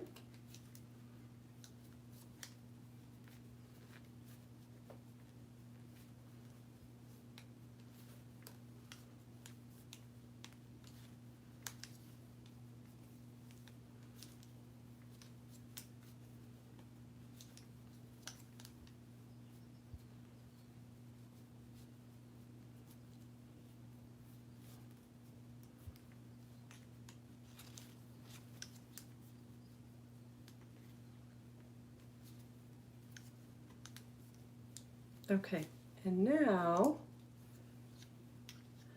are there patterns one can knit on the crown of the hat to look more decorative? I don't understand what you're asking, Holly. If you could re-say that in another way, maybe. Not sure what that means. Okay, so we're down to 11 stitches, and now I'm going to show you how we bind those stitches off in a specific way to create that starburst little texture at the top center of the crown. And so this is the last stitch we knit. We're not going to turn our work. We're going to take this second, you want to hold on to your working yarn to keep tension on that last stitch that we knit, and we're going to pull the stitch prior to it up over the stitch and off the needle, and we're going to do that with each stitch across. Now in order to do this, you're having to pull on them, right? So we want to get them nice and close to the edge of our work. And we want to make sure that our last stitch worked stays taut, so we want to hold tension on our yarn so that it doesn't slide off the needle with the stitch we're pulling up and over. So we'll keep some tension on the working yarn to keep that last stitch knit secured as we pull the prior stitches one at a time up and over that stitch and off the needles. My voice is starting to go. Perfect timing, I guess. We're in the home stretch now. I can be quiet for the rest of the day then. So see how I'm keeping tension on the yarn to protect that last stitch as I'm pulling the previous stitches up and over one at a time, but all off the needles. Yep, there's all sorts of, Holly, there are thousands and thousands of knitting patterns out there for hats. Some of them, and many of which are way more complicated than that. And yes, you can definitely find stuff with a cabled crown. But you can see that we created this very simple starburst effect at the top, and we're down to one stitch. And you know what that means. We're time to fasten off now. But what I'm going to do first is be mindful of the fact that I want to use this piece for sewing the seam of this hat, since we worked it in rows, not rounds. So I'm going to make this seam make this extra long tail before I cut it off and fasten off that stitch, because I want to grab a crochet hook, because I want to use that same tail for sewing up the seam. Now when you do that type of a bind off of the other stitches, it makes this stitch a little less stretchy, and that's why I'm not able to just pull it up and pull my fastening off through my fingers. Oh, did I miss one of? No, I missed one of the strands? No. Yeah, I missed one of the strands. Well, it's too late now, so I made a mistake, so I'm not going to pull it back through. To keep those strands unified, I will then tie all three together. One strand didn't make it through the fasten off process, so I'll tie it with the other two. Okay, and now I'm going to set my hat down to sew up those side seams. The other part that we'll need to do is to weave in our loose ends, and because our loose ends are on the sides of our work, we could either hang on to them, put them to the inside of the work so that we could sew them up afterwards, which might be nice and easy to do. So I'm going to turn my hat around now and working from the crown down. Where are you going to see that? There maybe? And I'll thread my yarn onto my knitting needle. Probably don't need all three strands to do this, but since we have them here, I'll use all three strands, but not necessarily. You could go down to one strand.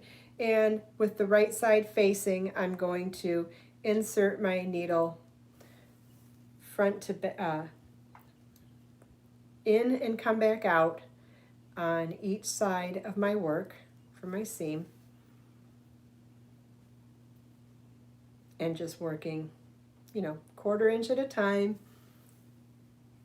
1 or 1.5 stitches at a time, and just do 1 stitch on each side, trying to keep my work even. If you're worried that you're getting too far, not maintaining even tension on both sides, you could add stitch markers here to make sure that in fact, because it has that self-striping or color change, you can use those positions as guides to make sure that your seams are even, because definitely with color change, you really don't want your seam to be off at all, because your colors will jog. You want those colors to look as even as possible on either side of your seam.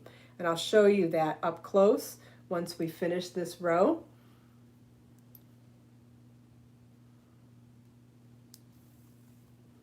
We finished a hat live today, you guys. Isn't this great? Thank you so much for joining me for this. I hope you enjoyed it. I hope you got your questions answered if you had any. I hope you feel empowered and inspired to try something new, maybe, whether it's creating your own gradient colors like we did on this hat, or trying that chain plying technique on this hat. Do I have any tutorials on seaming? I'm not sure. You could definitely search my YouTube channel. I know I've added them as components to tutorial videos for patterns if it was part of the pattern. I'm not sure if I've done standalone seaming videos. I could certainly do that if that's a request. It's not a bad idea. Okay, I'm through two of the color changes now. So I'm just checking to make sure that my seams are lining up, and you can see that they are. There's no jog in between the two colors on there, so I'm feeling good about that. I will try the hat on at the end so that you can see that it did work, and that we were able to create an entire hat with a custom gradient color blend live in a couple of hours.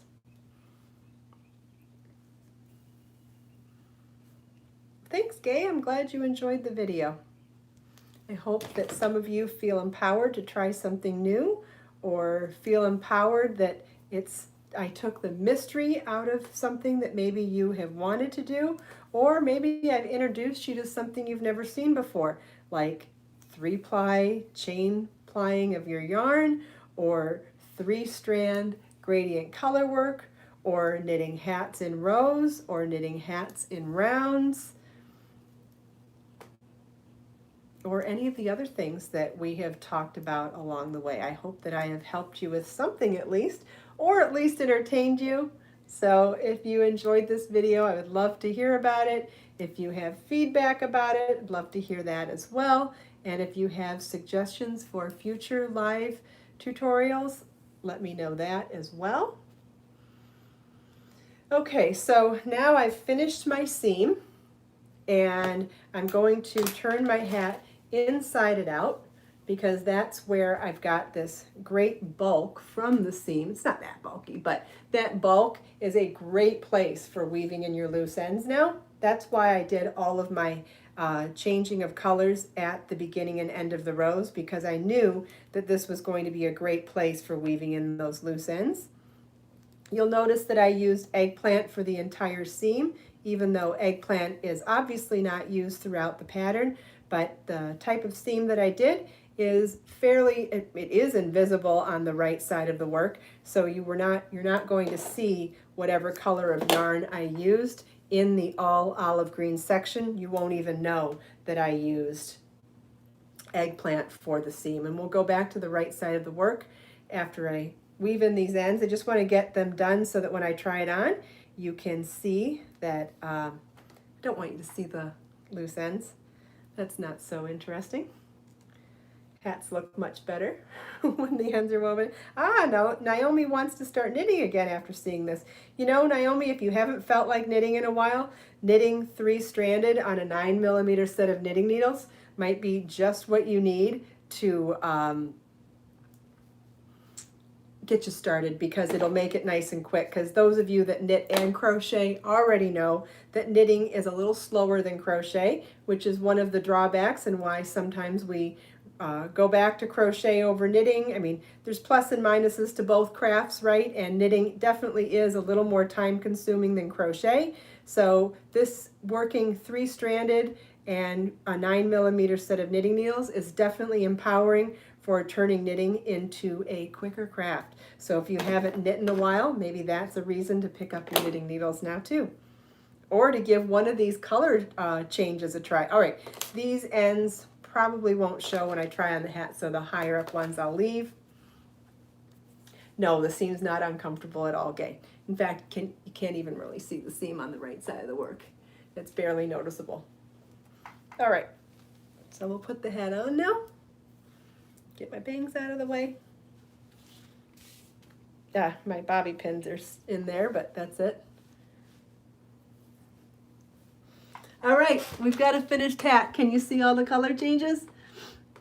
So we went from solid olive green to slowly blending in eggplant as we go, finishing up with all eggplant. We have this beautiful, simple crown at the top and a beautiful hat done in just a couple of hours. It would have only taken me 2 hours to make it had I not worked both hats at the same time. But the second hat that I made, I wanted to show you how to do the 3-stranded color work with that chain plying. So either way, you could make either one of these in a couple of hours, or if you wanted to make them at the same time, probably 4 hours for the two of them.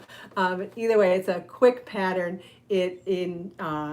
Working 3 plies of DK weight yarn turns it into chunky weight so that you can do this on a set of 9mm needles. The yarn is so soft that even 3-ply, it is still soft and stretchy and drapey. And like we talked about earlier, Marlon loves his hat. And hopefully that means that some of the men on your gift list will love this hat too. I love it as well.